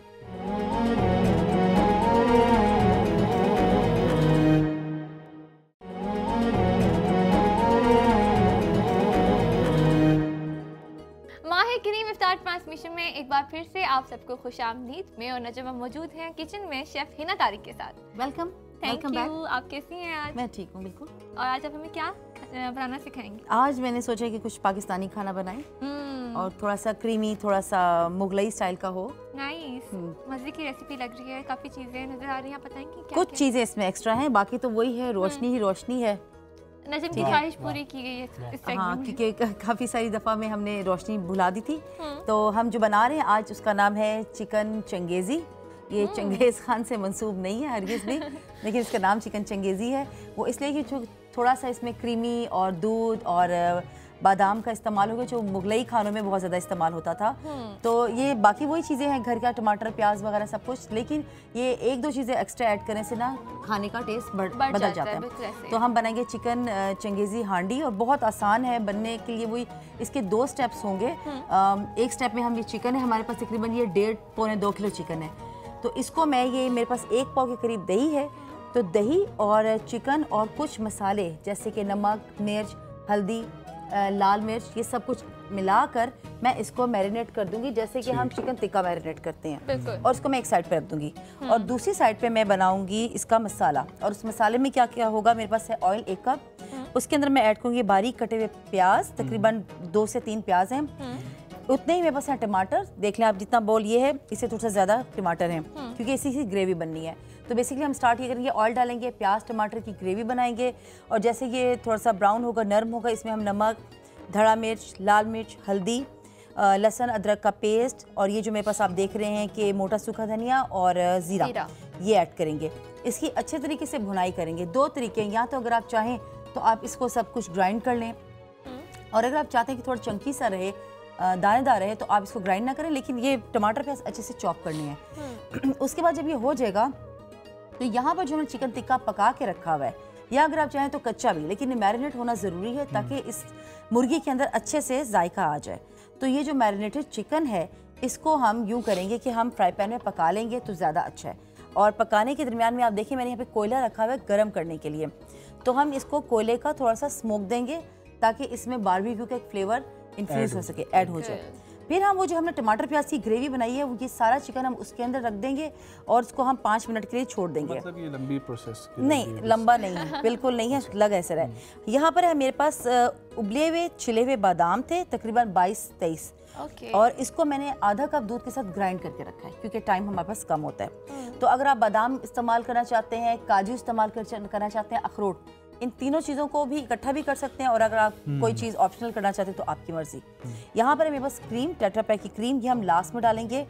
हरा धनिया, हरी मिर्चियाँ, पुदीना गार्निश के तौर पर, और आखिर में जो मेन चीज़ है ये है हमारे पास सूखी मेथी, कसूरी मेथी जिसको हम कहते हैं। तो ये हम 1 से 1.5 चम्मच इसके ऊपर लास्ट पे ऐड करेंगे, और हमारा मुर्श चंगेजी हांडी तैयार हो जाएगा। लेकिन ये जरूर आपने ऐड करना है, बिल्कुल, ये इसकी मेन एक इंग्रेडिएंट है, इसी से खुशबू बहुत अच्छी आएगी। अच्छा, आप चावलों के साथ भी खा सकते हैं, रोटी के साथ भी खा सकते हैं? हाँ बिल्कुल, इसको चावल के साथ अगर आपने खाना है तो आपकी मर्जी है, आपने इसकी ग्रेवी कितनी रखनी है, और अगर आप नान के साथ खाना चाहते हैं तो थोड़ी सी ग्रेवी गाढ़ी कर लीजिए, लेकिन इसके साथ दोनों ही चीज़ें बहुत मज़े की लगती हैं, आपकी मर्जी है। अभी मैं नॉर्मल जो मसाले जात होते हैं घर वाले, ये सब वही ऐड कर रही हूँ, और आप चाहें तो आप रेडीमेड टिक्का मसाला भी ऐड कर सकते हैं, लेकिन घर में जब ये चीज़ें हैं, इन्हीं चीज़ों के साथ वो टिक्का मसाला बनता है, तो आप इन्हीं को ही इस्तेमाल करें तो ज़्यादा अच्छा है।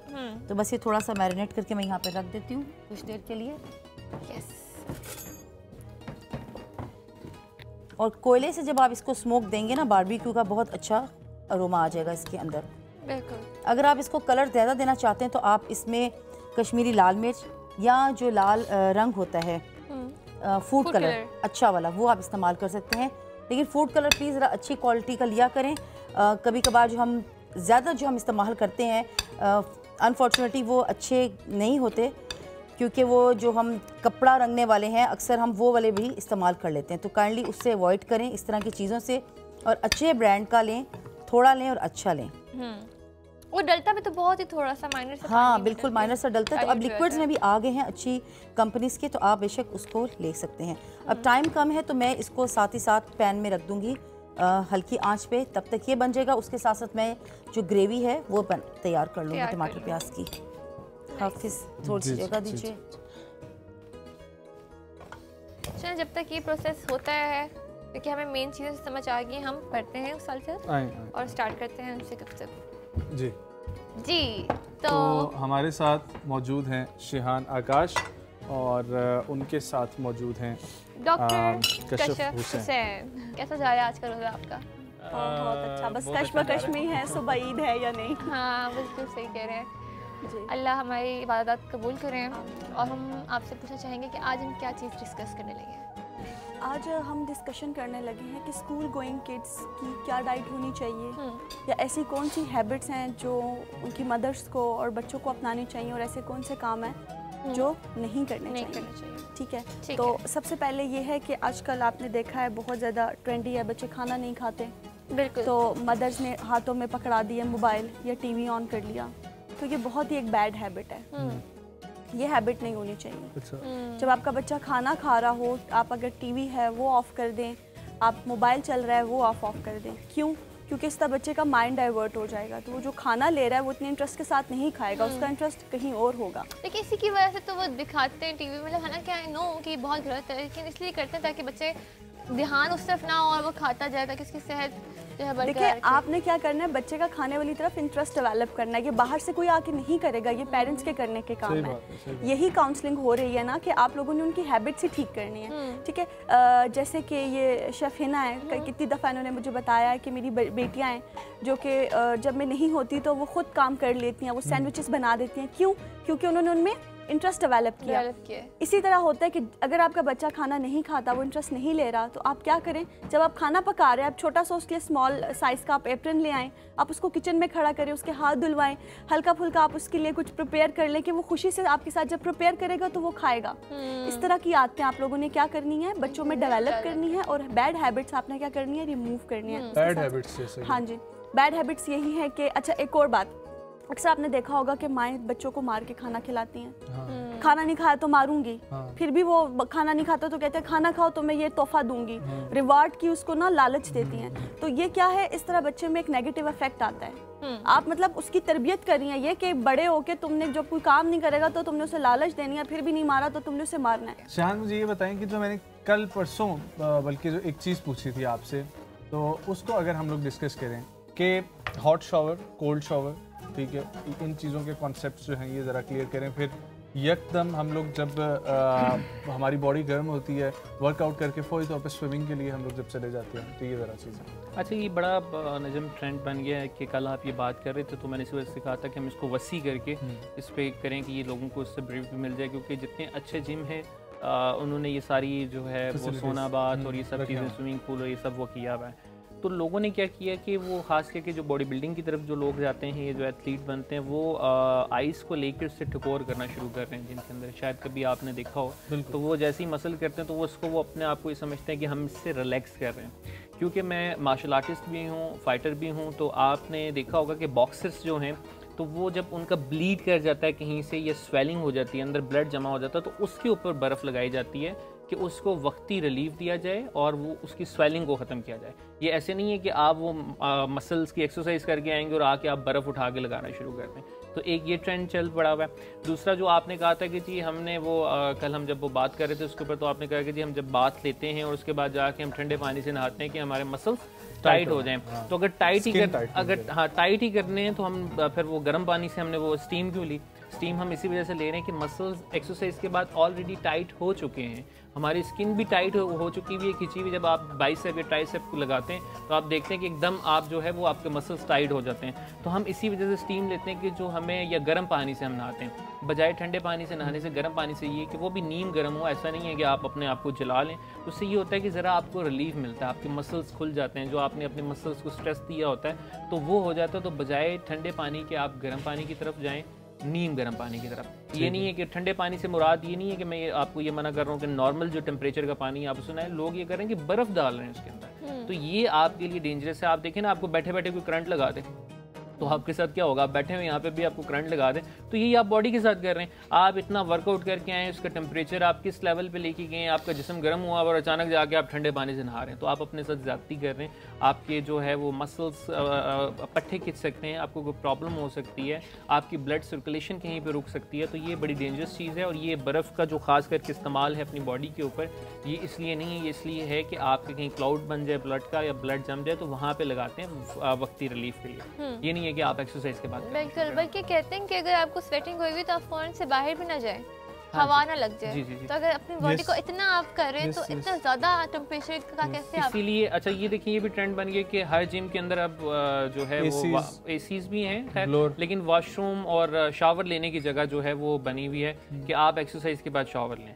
तो हमने वो एक पीछे टॉपिक कवर किया था जिसके अंदर मैंने 5 हैबिट्स बताई थी, और उसके अंदर मैंने ये कहा था, जो आप कहते हैं कि ऐसे कौन से बुजुर्ग हैं जो मना करते हैं कि जी आपको खाने के बाद नहाना नहीं चाहिए। तो खाना या फिजिकल वर्क जिसके अंदर आपका हार्ट रेट ऊपर चला गया है, आपने कसरत की हुई और आप फ़ौरन नहा रहे हैं, आपकी बॉडी टेम्परेचर मेंटेन कर रही है, और जब आप नहा रहे हैं तो आप बॉडी को दूसरे टेम्परेचर के ऊपर मेंटेन करने पे लगा रहे हैं, तो ये डेंजरस है। आप फ़ौरन जो है वर्कआउट के बाद एटलीस्ट आपको 30 मिनट का टाइम चाहिए कि आप अपने आप को रिलैक्स करें और फिर आप शावर करें। हम लोग डिस्कशन ही कर रहे हैं तो इसमें मुझे भी एक बात इस तरह से याद आती है कि एक यूनिवर्सिटी थी, वहाँ पर रैगिंग कितना गलत कॉन्सेप्ट है, इसको अगर हम लोग देखें तो एक बच्चा जूनियर भाग कर आया, उसको सीनियर ने कहा कि उसका, अब जाहिर बात है हार्ट रेट भी ज़्यादा होगा और भाग के जिस तरह दिमाग भी गर्म होगा, कि फौरी तौर पे जंप इन पूल। अच्छा, उसने 2-3 दफ़ा डिनाई किया, उन्होंने ज़बरदस्ती उसको फेंका और उस बच्चे की डेथ हो गई। Oh my God. सिर्फ इसी वजह से कि उसका जाहिर बात है मेंटल लेवल क्या होगा, हार्ट रेट ऊपर होगा, बॉडी टेम्परेचर क्या होगा, और फौरी तौर पे पूल के अंदर जाने की वजह से। सो ये बिल्कुल इस तरह है। आप कुछ डॉक्टर साहब से पूछना चाह रही थी उस वक्त? बिल्कुल, मैं ये कहना चाह रही थी कि फिर अगर हमने बात की कि बैड हैबिट्स हैं, तो हम क्या कैसे इंटरेस्ट डेवलप कर सकते हैं बच्चों को खाने की तरफ? हैबिट्स की जैसे मैंने ये बात भी की है कि आप अपने बच्चों की छोटी मोटी चीज़ें ले आएँ, एप्रन आप पहना दें बच्चों को, अपने साथ कुकिंग करवाएं उनको, ताकि उनका इंटरेस्ट डेवलप हो खाने में। जब वो पकाएंगे तो एब्सोल्युटली वो क्या करेंगे, उसके साथ खाएंगे। वन मोर थिंग, आप उनकी फ्लेवर की, उनके टेस्ट के अकॉर्डिंग आप एडिशन करें कि आपके बच्चे की समझ तो अपने आ गई है ना। जो चीज़ बच्चे को नहीं पसंद आप उसको मत दें, आप उसका अल्टरनेट दे दें, ठीक है। अगर आपका बच्चा है, फ्रूट की बात कर रहे हैं, अगर उसको पीच नहीं पसंद, उसको ब्लूबेरीज नहीं पसंद, अगर उसको स्ट्रॉबेरी पसंद है, ज़बरदस्ती आप उसको मार के पीच या आप उसे ब्लूबेरीज खिला रहे हैं, नहीं, गो विद हिज चॉइस, ठीक है। अगर उसको स्ट्रॉबेरीज पसंद है आप उसको वही दें। वन मोर थिंग, जैसे हमारी शेफ़ ने यहाँ पे कम से कम हमें कुछ 7 तरीके के सैंडविचेस बनाने ही सिखाए हैं। बाहर के प्रोसेस खाने से अच्छे है आप उनको, अगर वो घर के सिंपल आपकी रोटी या सालन उनका कभी मूड नहीं होता खाने का, आप उनको ब्राउन ब्रेड्स की तरफ जो है वो माइल कर सकते हैं। हाँ, आप उनको अच्छे अच्छे सैंडविचेस बना के दे सकते हैं, हेल्दी खाना दे सकते हैं। उसके साथ साथ आपने क्या करना है, अपने बच्चे की 6 से 12 साल की उम्र के जो बच्चे होते हैं स्कूल गोइंग, 2 गिलास दूध आपने लाजमी उनके डाइट में शामिल करने हैं। आप उनको सुबह दे दें, आप उनको रात को दे दें। हाँ, इससे क्या होगा कि उनकी बोन हेल्थ, उनकी कैल्शियम की नीड, उनकी बोन स्ट्रॉन्ग होगी। और फिर अगेन इसमें आप लोग बादाम ग्राइंड करके डाल सकते हैं, शहद दे सकते हैं, वो जिस तरीके से आप कर सकते हैं। हमारी अम्मी कहती थी कि एक मुट्ठी ड्राई नट्स जो है ना वो आप हर रोज़ खाओ, जिसमें एक अखरोट हो, 4 से 5 बादाम के दाने हो, 1-2 पिस्ता या 1-2 काजू और 2-3 किशमिश। काजू की क्या ही बात। तो आप मतलब जो आप जितना आप अफोर्ड कर सकते हैं उस लिहाज से, लेकिन अखरोट तो लाजमी आप लें। हम जो इवन डाइट प्लान्स बनाते हैं उसमें जो हमारा ब्रंच का टाइम होता है 11-12 बजे के दरमियान, वो लेट वेट लॉस का हो या किसी भी डाइट का हो, उसमें यही कोशिश होती है कि हम अपने क्लाइंट्स को सजेस्ट करें कि वो उस दौरान जो है वो ड्राई फ्रूट्स का इस्तेमाल करें दिन में 1 मुट्ठी के बराबर। ठीक हो गया। ये जो बात कर रही है कशिफ ना, बच्चों के मैं ऐड करना चाहूँगा, क्योंकि बच्चों के साथ मेरा बहुत टाइम स्पेंड होता है, मैं काउंसलिंग करता हूँ, सेशंस होते हैं। तो ये जो बात कर रही है, हमारा इशू ये है कि बच्चे हमारी बात खाने पीने में या किसी भी चीज़ में, चाहे वो तरबियत है, वो समझ क्यों नहीं रहे। क्यों नहीं? उसकी रीज़न ये है कि आप बच्चों को कहते हैं कि आपने झूठ नहीं बोलना है, फॉर एग्जांपल, और आपसे कोई मिलने के लिए दरवाजे पे आता है और आप जाके कह देते हैं आप नहीं मिलना चाहते हैं, आप कहते हैं बेटा जाके बताओ बाबा घर नहीं है, तो आप खुद सिखा भी रहे हैं बच्चे को। फिर उसके बाद आप आइसक्रीम के लिए फॉर एग्जाम्पल मना करते हैं। अगर मैं खाने पीने की बात करूँ तो आप खुद तो खा रहे हैं और ये कह रहे हैं बेटा नहीं तुमने नहीं खाना, तुम्हारा गला ख़राब हो जाएगा। तो अगर आप ये चाहते हैं कि आपके बच्चे झूठ ना बोलें, इल्म दोस्त बने, दूसरों को देने वाले बने, तो ये तब्दीली आपने अपने बच्चों के अंदर नहीं, अपने अंदर पहले खुद में लानी है। जब आप अपने अंदर तब्दीली लेके आएंगे तो आपके बच्चे खुद ब खुद तब्दील हो जाएंगे। बहुत शुक्रिया। आज हम एक्सरसाइज की तरफ बढ़ेंगे, तो क्या करना है? आज हम लंजिस करना चाह रहे हैं, कुछ वो मैं बताना चाह रहा हूँ हमारे कवर में। हाँ, तो लंजिस करते हैं, और क्योंकि हमने बाकी सारे पोर्शंस कवर कर लिए थे, हिप और थाई के लिए हम करना चाह रहे थे।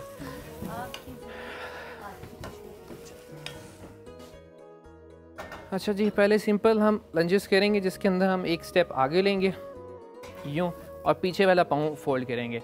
अच्छा, साथ साथ मैं करेक्शन करता चलूँ कि लोग जो है कुछ पाँव यूँ रख लेते हैं, कुछ ऐसे अजीब तरीके से करते हैं, तो इसके अंदर प्रॉपर एक शेप बनती है। आपने एक स्टेप आगे लिया और पीछे वाला पाँव जो है आपका बिल्कुल हिप के लेवल पे नीचे जा रहा है। ठीक है जी, ये 1 2, ये स्टेप भी है इसका, 3 4। अच्छा, इसके बाद स्टेप करके आप वापस पीछे भी आ सकते हैं। आपने ये स्टेप लिया या 1, वापस आगे रखा 2, तो यहीं पे खड़े खड़े भी आप कर सकते हैं। इसी के अंदर हम चेंज करेंगे, पहले हमने स्टेप फॉरवर्ड किया था, अब स्टेप बैक करेंगे। बैक किया 1, वापस आप ला सकते हैं 2 and 3। अच्छा जी, इसके बाद साइड लेग रेस नहीं है, यहाँ पर वो कैलोरीज बर्न करना सिखा रहे हैं, वहाँ पे एक ही फ्रेम में कैलोरीज बनती कैसे हैं वो दिखाया जा रहा है। साइड लेग रेजेस हम पहले कवर कर चुके हैं। इसके साथ हम लेट के कुछ करेंगे इसी में। जो लोग तो रमज़ान में थके हुए हैं, पहले उनके पास खड़े होकर नहीं करना चाहते हैं, तो सबसे पहले जी साइड लेग रेज है, हिप के लिए, थाई के लिए 1 2 3 4। अच्छा जी, अब इसके अंदर हम नजम ऊपर वाले पाँव को फोल्ड कर लेंगे और नीचे वाले पाँव का इस्तेमाल करेंगे। 1 2 3 सो क्रिएटिव 4 5 6 7। अच्छा जी, अब इसको यहाँ पे हम क्लॉकवाइज चलाएंगे सर्कल। 1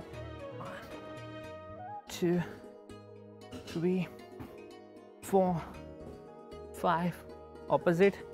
1 2 3 4 5। हाँ 5। इसी तरह से दूसरी लेग का हो जाएगा। ठीक है जी। अब ज़रा कमर दर्द वालों के लिए आ जाते हैं हम ब्रिज वाली पोजीशन में। ठीक है जी, हाथ रखने उन्होंने ये ब्रिज। 1 2 3 4 and 5। जब चुक निकली होती है ना तो हिला भी नहीं जाता। हिला भी नहीं जाता। अच्छा जी, लास्ट आज हम कर रहे हैं एक और चीज़। कुछ दिन पहले मैंने एक सेल टेस्ट करवाया था कि जिसके अंदर हमने बॉडी एज जो है वो चेक की थी, जिसके अंदर सबसे एडवांस लेवल जो लोग कर चुके थे। नजम, आप यकीनन यहाँ पे तो नहीं करेंगे, लेकिन घर जाके आप इसको ज़रूर ट्राई कीजिएगा और आपने मुझे वीडियो भेजनी है ताकि मुझे पता चले। बाकी सारे तो आपने कर लिए थे। इसके अंदर आप पाँव पीछे से खोल लेंगे जी, इस पोजीशन में। आगे से ए वाली पोजीशन में है, पीछे से वी वाली पोजीशन में। हिप को बीच में रखने की कोशिश करेंगे। ये तो एक लेवल हो गया। अब आपने टेस्ट करने के लिए पीछे लेटने की कोशिश करनी है ये। ठीक है जी। और ये वैसे भी अगर आपको थाई में दर्द है, टांगों में दर्द है, हिप में दर्द है, कमर में दर्द है, तो आप ये कर सकते हैं। हाँ, मैं कर लेती हूँ। आज के लिए इतना ही। बहुत शुक्रिया जी, थैंक यू सो मच आप दोनों बहुत अच्छा लगा अभी तक का हमारा सफ़र। उम्मीद करते हैं कि कल अगर रोज़ा हुआ 30वां तो आप लोगों से दोबारा मुलाकात होगी, नहीं तो हम उम्मीद करते हैं कि ईद के सेट पर हमारी ज़रूर मुलाकात होगी। तब तक के लिए अपना बहुत ख्याल रखें और हमें दे इजाज़त। हम ज़रा रुख करते हैं किचन की तरफ वापस। जी शेफ़ जी। हाफिज़ नजम, अभी ग्रेवी तैयार हो रही है, थोड़ा सा नरम हो जाए ताकि मिक्स अच्छे से हो जाए। क्योंकि मैंने पाकिस्तानी डिशेस थोड़ा टाइम कंज्यूमिंग होती है। टाइम प्री प्रेप इतना नहीं तो उसमें ड्यूरेशन ज़्यादा होता है पकाने का। सही बात है, इसको भूनने का सारा टाइम है ना, वो वेस्ट होता है इसमें। जितना जुकाम हो गया क्योंकि मिर्चें हैं और उसका अरोमा उठ रहा है चिकन टिक्के का, इस वजह से भी आपको मिर्चें लग रही हैं। लेकिन बहुत हिम्मत है उन औरतों की जो इतने मुश्किल में, गर्मी हो सर्दी हो जो भी हो, वो मेहनत करती हैं और बीमार हो, सेहतयाब हो, बच्चों के साथ हो, अकेली हो, वो बहुत काम करती हैं। अल्लाह उन सबको उनका अजर दे, हिम्मत दे। आमीन। और इसी तरह वो करते रहे। अच्छा, मैं चाह रही हूँ अच्छे से हमारा टाइम ख़त्म होने से पहले ये पक जाए ठीक तरीके से। और हम ये पूरा जो पैन में मसाला है ना, इसके समेत ही हम इसको इसके अंदर डाल देंगे, कन्वर्ट कर देंगे। क्योंकि ये हड्डी वाला है, हड्डी वाला चिकन ज़रा जूसी भी रहता है और थोड़ा सा टाइम ज़्यादा लेता है। कितना ऑयल हमारे लिए? 6 चम्मच में वैसे चिकन बन जाना चाहिए 1 किलो। मैं हिना से पूछना चाहूँगा कि हिना, जो टेबल स्पून होता है, मैं अक्सर जब ये सेशंस करता हूँ तो मैं ये कहता हूँ कि जी आपकी 6 टेबल स्पून जो हैं उसके अंदर 1 किलो चिकन बन सकता है। और फीमेल मुझसे बहस करती हैं कि जी नहीं बन सकता। आप मुझे बताएं, क्योंकि आप ज़रा कुकिंग एक्सपर्ट हैं। वो बन सकता है, इसलिए बन सकता है क्योंकि हमने आदत डाल दी है ज़्यादा तेल के अंदर भूनने की। बिल्कुल सही है। तो जब हम मिनिमम पे आ जाते हैं, मुश्किल कुछ भी नहीं है। वो हमारे टेस्ट बड्स चूँकि हिले भी नहीं ना उस बात की। अब हम ऑलिव ऑयल जब इस्तेमाल करते हैं पाकिस्तानी खानों में भी, तो हम बहुत ही कम इस्तेमाल करते हैं। माइंड ये होता है कि महंगा है, लेकिन एक्चुअली वो उतना ही इस्तेमाल होता है जितना उसको होना चाहिए। हाँ, सही बात। लेकिन अब तो माशाल्लाह ये भी इतना महंगा हो गया कि आप इसको भी ऑलिव ऑयल के बराबर ही समझें। तो आप प्लीज हाथ रोक के इस्तेमाल करें, चम्मच में आप चिकन बना सकते हैं, आराम से सुकून से बना सकते हैं। दूध हौसला रखें बस। दूध का क्या पर्पस है? ओह माय गॉड, दूध चूंकि ये क्रीमी थोड़ा सा खाना है मुगलई स्टाइल का, तो इसकी ग्रेवी में पानी की जगह पे मैं दूध इस्तेमाल करूंगी। वाओ, अभी थोड़ा सा ये जब तेल छोड़ देगा तो मैं ये वो खाना है जो आप रेस्टोरेंट में हज़ारों रुपए देके खाते हैं। तो जब आप ये वो खाना है जब शादी के बाद दामाद अपने पहली दफ़ा ससुराल जाते हैं तो उनको ऐसे खाने दिए जाते हैं। बिल्कुल ऐसा। फिर बाद में आहिस्ता करते दाल पे वापस आ जाते हैं, टिंडे पे आ जाते हैं और फिर तोरियों पे आ जाते हैं। दामाद तो पुराना हो चुका होता है ना। दामाद भी पुराना हो सकता। अब इस बात का आप क्या मैं मतलब अखज़ करूँगी, दामाद बदलते रहना चाहिए या दामाद की इज्जत नहीं, जो है वो बरकरार दामाद रहनी के चाहिए? जो टेस्ट बड्स हैं उनको बदलते रहना चाहिए। दामाद एक ही ठीक है, उसी पर गुजारा करवाना चाहिए। दामाद एक मुर्गी थोड़ी है। बिल्कुल।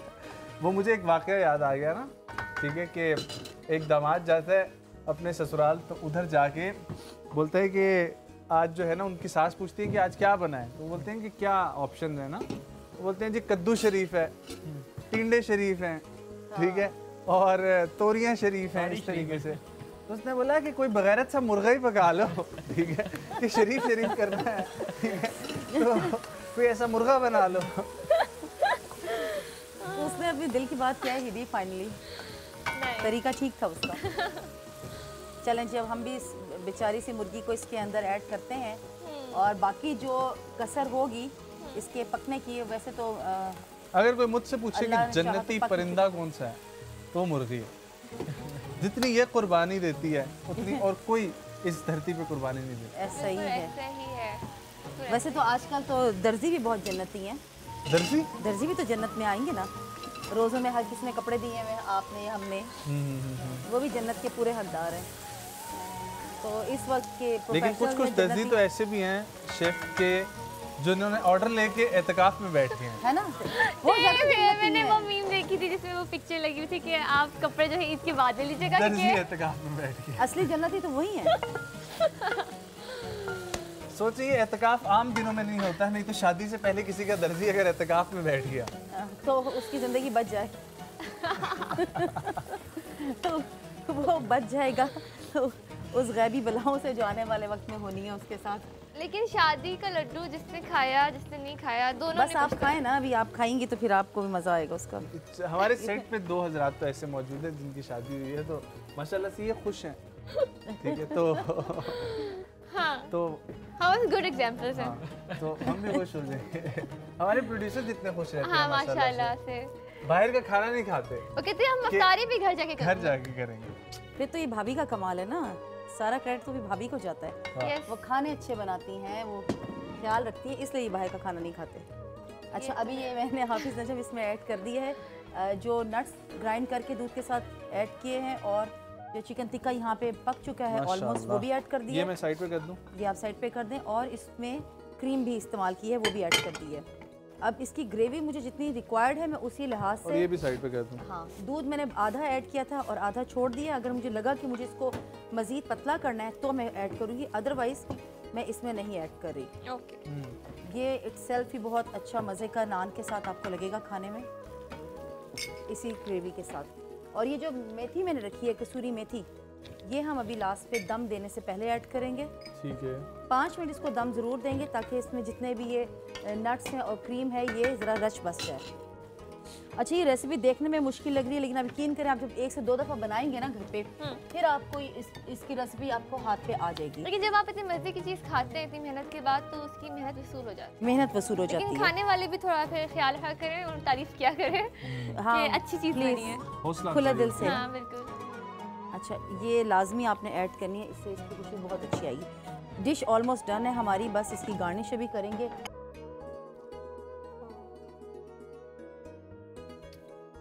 इसके साथ बस गर्मा गर्म नान या उबले हुए चावल। तो अफ्तार पे हाफिज़ नजम आपने नान मंगवाने ताकि हम इसको नान के साथ नहीं, एंजॉय आज करें। तो हमारी इफ्तार गालिबन बाहर ही है, तो ये हमारे साथ ही जाएगी। हाँ जी, हमने क्या कहा था, लंच बॉक्स हमारे घर से यहाँ तो नहीं आते, लेकिन यहाँ से घर जरूर जाएंगे। जाते हैं।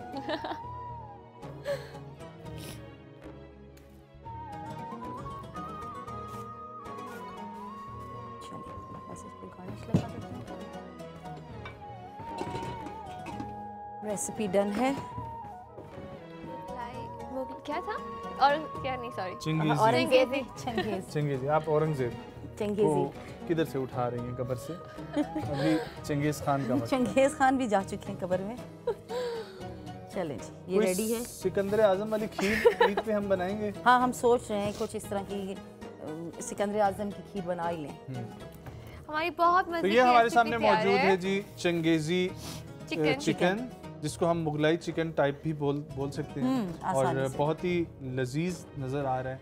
और one of the expensive dish जो हमारे एशियन साइड की है, हमारे पाकिस्तान का देसी खाना, और जो हमने आपको इटालियन डिशेस और चाइनीज़ और ये सब कुछ बनाना सिखाया, तो उसके साथ साथ अपने कल्चर के भी इस तरह के हमारे खूबसूरत रंग हैं, इनको आप बनाएं, खाएं, मज़े लें और हमें फीडबैक ज़रूर दें। Thank you so much. बहुत शुक्रिया आपका, अच्छी बात। इसी के साथ हम बढ़ते हैं अपने नेक्स्ट सेगमेंट की तरफ। कहीं जाइएगा मत, यहाँ पर लेंगे छोटा सा वक्फा, देखते रहिए माही करीम इफ्तार ट्रांसमिशन।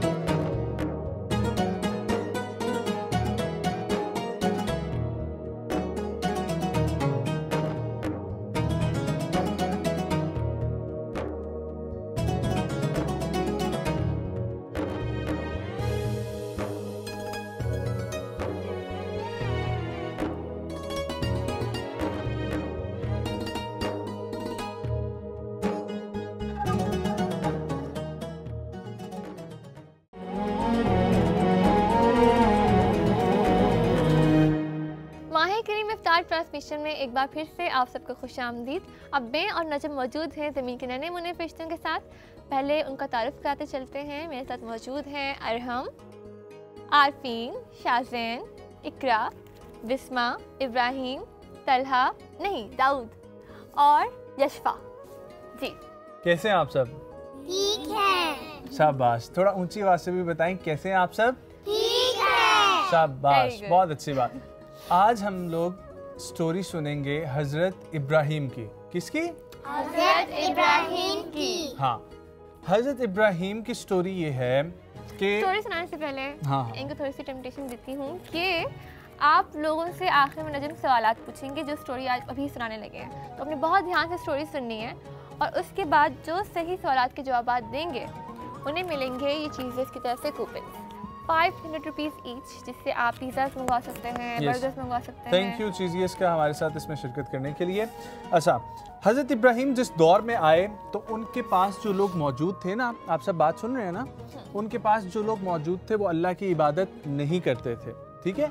वो मुख्तलिफ बुतों की पूजा करते थे। और बुत भी कौन से? उन्होंने अपने हाथ से ना बुत बनाए हुए थे, जो लकड़ी के बने हुए थे, कुछ पत्थर के बने हुए थे, और वो उनकी मुख्तलिफ शक्लें थीं। तो हज़रत इब्राहिम मना करते थे। क्या करते थे? मना करते थे, लेकिन कोई उनकी बात नहीं सुनता था। तो एक दिन मेले में सब लोग जाने लगे तो हज़रत इब्राहिम ने मेले में जाने से इनकार कर दिया और पीछे रुक गए। कुछ बहाना बना के पीछे रुक गए और फिर जो लोग पीछे मौजूद थे ना, उनको ये कहा कि मैं आपके बुत जो हैं इनको नुकसान पहुंचाऊंगा। और फिर इसी तरह किया उन्होंने कि वो गए जहाँ पर सारे बुत मौजूद थे ना, वहाँ पर वो गए और उन्होंने जाके कुल्हाड़ी से तमाम जो बुत थे जितने भी थे उन सबको तोड़ा। और फिर वो कुल्हाड़ी सबसे बड़ा जो बुत था ना, जो सबसे ऊंचा लगा हुआ था, उसके यहाँ पर कंधे पर रख दी, ठीक है, और वापस आ गए। अब जब वो कौम के सारे लोग मेले से वापस आए, उन्होंने आके देखा कि हमारे तो बुत सारे क्या हुए हैं? आप भी बताएं क्या हुए हैं? टूट गए हैं। जब उन्होंने देखा कि हमारे सारे के सारे बुत टूट गए हैं, उन्होंने पूछा कि इनका हशर किसने किया है? तो कुछ लोग जो वहाँ पर मौजूद थे उन्होंने कहा कि एक नौजवान जिसका नाम था इब्राहिम, वो आया और उसने ये सब कुछ किया। चुनाचा फिर इब्राहिम अलैहिस्सलाम को बुलाया गया। जब वो गए तो लोगों ने पूछा आपने ये किया है? तो उन्होंने बोला कि मैंने तो नहीं किया, क्योंकि आप लोग खुद बोलते हैं कि ये जो हमारे बुत हैं ये हमारे काम करते हैं, ठीक है, ये हमें खाना देते हैं, ठीक है, ये हमें रोशनी देते हैं, ये हमें बारिश देते हैं, सारी नेमतें जो हमें अल्लाह ने दी हैं, आप सब कहते हैं कि ये किसने दी है? हमें इन बुतों ने दी हैं। तो वो देखें, वो जो सबसे बड़ा बुत है उसके हाथ में कुल्हाड़ी, उसके हाथ में रख के आ गए थे ना कुल्हाड़ी, उसके हाथ में कुल्हाड़ी। तो अब ये मैंने तो नहीं किया, ये तो इसने किया है। तो फिर वो सारे लोग जो उन बुतों की पूजा करते थे उन्होंने कहा ये बुत तो बोल ही नहीं सकते, ये बुत तो हिल ही नहीं सकते, तो कैसे इन्होंने तोड़ दिया? तो वहाँ पर हज़रत इब्राहिम ने बोला कि मैं आप लोगों को यही तो समझाता हूँ कि ये बुत जो हमने अपने हाथों से बनाए हैं, ये कैसे जो है वो खुदा हो सकते हैं, या हम कैसे इसकी इबादत कर सकते हैं। हमें तो उसकी इबादत करनी चाहिए जिसने हमें बनाया है, जो हमें खाना देता है, जो हमें बारिश देता है, जिसने सारी नेमतें हमें दी हैं। उसकी हमें तो इबादत करनी चाहिए। खैर किसी ने उनकी बात नहीं सुनी और कहा कि जी हम इनको सज़ा देंगे और उनको उठा के आग में डाल दिया। किधर डाल दिया? आग में डाल दिया। अब जब उन्होंने आग में डाला तो हज़रत इब्राहीम ने फिर अल्लाह से दुआ की। अल्लाह से दुआ की कि ए अल्लाह तू तो देख रहा है, अल्लाह तो सब कुछ देख रहा होता है ना, ठीक है। कभी हम लोग अकेले होते हैं तो वहाँ पर भी अल्लाह मौजूद होता है, अल्लाह यहाँ पर भी मौजूद है, हर जगह पे अल्लाह की नज़र है। तो अल्लाह से दुआ की अल्लाह तू तो देख रहा है कि मैंने तो कोई गलत काम नहीं किया, मैंने तो इन लोगों को समझाने की कोशिश की, तो अब तू मेरी मदद फरमा। तो अल्लाह के हुक्म से आग कितनी गर्म होती है, लेकिन अल्लाह के हुक्म से वो आग ठंडी हो गई और उसमें हज़रत इब्राहीम बिल्कुल आराम सुकून से उसी तरीके से मौजूद थे जैसे उनको आग में फेंका गया था। तो इस स्टोरी से हमें ये लेसन मिलता है कि आप गलत काम जब देखते हैं, कोई भी गलत काम कर रहा हो, कोई झूठ बोल रहा हो, कोई चोरी कर रहा हो, कोई किसी को नुकसान पहुंचा रहा हो, तो हमें क्या करना चाहिए? उसको जाके रोकना चाहिए, ठीक है। हमें रोकना चाहिए ना। कोई किसी को तकलीफ पहुंचा रहा हो तो हमें क्या करना चाहिए शाज़ेन? रोकना चाहिए। और अगर हम नहीं रुकते और अगर वो अगला बंदा हमें नुकसान पहुंचाता है या हमें कोई प्रॉब्लम होती है, उस जगह पे हमें क्या करनी चाहिए? हमारा दूसरा लेसन है स्टोरी का कि हमें अल्लाह से दुआ मांगनी चाहिए। और जब हम अल्लाह से दुआ मांगेंगे तो आग जिस तरीके से ठंडी होगी थी, इसी तरीके से हमारी कोई मुश्किल होगी तो वो भी आसान हो जाएगी। चलें अब शाबाश, सारों ने मुझे बताना है कि हमें क्या क्या इस स्टोरी से लेसन मिलता है। आप पकड़े माइक। अरहम मुझे ये बताएं, हमने आज किसकी कहानी सुनी? हज़रत इब्राहीम अलैहिस्सलाम। शाबाश। और अरफिन आप बताएं कि हज़रत इब्राहीम ने अपनी कौम के साथ क्या किया? पहले वो जब बुलाते रहे तबलीग के लिए, वो नहीं आए, तो फिर बाद में उन्होंने क्या किया? उन्होंने उन सारे बुद्धों को काट डाला और फिर कुल्हाड़ी कहाँ पे रखी? जो सबसे बड़ा बुद्ध था उसके कंधे के ऊपर। शाज़ेन आप पकड़े माइक, ठीक है। अब आप ये बताएं कि हज़रत इब्राहीम ने जब बुत तोड़ दिए तो जब सब वापस आ गए तो उसके बाद उन्होंने देखा कि सब बुत तो टूट गए हैं, ठीक है। तो उन्होंने हज़रत इब्राहीम से सवाल किया तो हज़रत इब्राहीम ने क्या कहा? कि मैंने तो नहीं तोड़ा बुत। मैंने तो नहीं तोड़ा। किसने तोड़े? इन्होंने तोड़े। वो किसने? जिसके कंधे पे पड़ा हुआ है, जिसके कंधे पे कुल्हाड़ी पड़ी हुई है। शाबाश, ठीक है। अब आप बताएं कि जब कौम ने उनकी बात नहीं मानी तो फिर उनके साथ कौम ने क्या किया? हज़रत इब्राहीम के साथ हज़रत इब्राहीम के साथ हाँ, हज़रत इब्राहीम के साथ क्या किया था? उनको हाँ, किसी को पता है? उनको आग में फेंक दिया था। उनको आग में फेंक दिया था। लेकिन बिस्मा, आग को क्या हुआ था? जब आग में फेंका था तो उन्होंने अल्लाह से दुआ मांगी तो फिर आग को क्या हुआ? आग आग जल गई थी, आग ठंडी हो गई थी।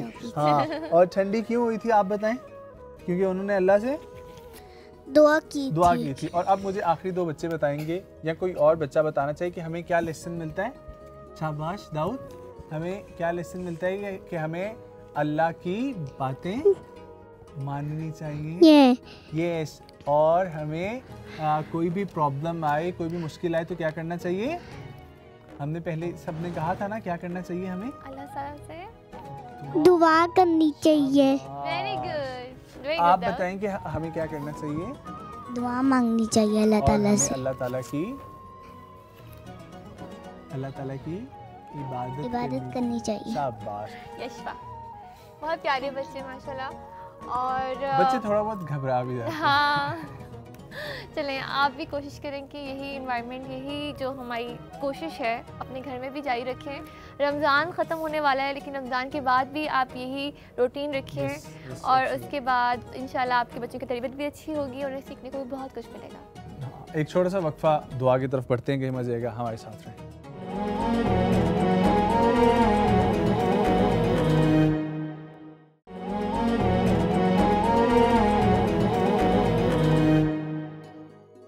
माह करीम में आप सबको खुशामदीद। आखिर में मैं इलामा साहब से रिक्वेस्ट करूंगी एक दुआ की। आमीन। अल्हम्दुलिल्लाहि रब्बिल आलमीन वल आक़िबतु लिल मुत्तक़ीन अस्सलातु वस्सलामु अला रसूलिही मुहम्मदिन व अला आलिहि व अस्हाबिही अजमाइन। मौला करीम हम सब का मिल बैठना अपनी बारगाह में कबूल व मंजूर फरमा। बहुत कुछ कहा है और उस ज़ात के बारे में कहा है जो तेरा ममदू है। इलाहुल आलमीन हमारा कुछ कहना भी अपनी बारगाह में कबूल व मंजूर फरमा। इलाहुल आलमीन अपने प्यारे महबूब जनाब आका करीम मुहम्मदुर रसूलुल्लाह सल्लल्लाहु अलैहि वसल्लम के ज़िंदगी के अतवार को हमें अपनाने की तौफीक अता फरमा। हमें अपनी ज़िंदगियों को कामयाबी के साथ बसर करने की तौफीक अता फरमा। रसूलुल्लाह सल्लल्लाहु अलैहि वसल्लम की ज़िंदगी को हमें मायार और नमूना बनाने की तौफीक अता फरमा। जितने साथियों ने जिस जिस अंदाज में कमली वाले आका करीम अलैहिस्सलाम की बारगाह में मदद सराई की है, अपने गुलहाए अकीदत पेश किए हैं, मैं तो इतना ही कहूँगा कि ज़िंदगियाँ ख़त्म हो गईं और कलम टूट गए, पर तेरे औसाफ का एक बाब भी पूरा ना हुआ। हम तो यकीनन हुजूर के बारे में बहुत कुछ कह कर भी कुछ नहीं कह पाते, इसलिए कि वरफ़ाना लका ज़िक्रक का वादा मेरे रब का है। यकीनन मेरे आका करीम का ज़िक्र बुलंद रहेगा। अल्लाह ताला जो लोग आका करीम के ज़िक्र को बुलंद करने की सही कर रहे हैं, मौला उनको बुलंदियाँ अता फरमा और हमारे इस चैनल को भी तरक्कियाँ अता फरमा। इसके जितने मुंतज़मीन हैं, मुआविनीन हैं और कारकुनान हैं, या अल्लाह उन सब की इस अच्छी कोशिश, अच्छी साई को दर्जा कबूलियत अता फरमा और इनके दीगर मामलात को भी इसके साथ कामयाबियों से हम किनार फरमा। वसल्लल्लाहु तआला अला खैर खल्क़ि मुहम्मद व अला आलिहि व अस्हाबिहि अजमईन बिरहमतिक या रब। आप सबसे इजाज़त चाहेंगे इस तमन्ना और उम्मीद के साथ कि कल फिर आप लोगों से मुलाकात होगी। अपना अपने आसपास लोगों का ख़ास ख्याल रखें। हमें दीजिए इजाज़त। अल्लाह ने के बाद।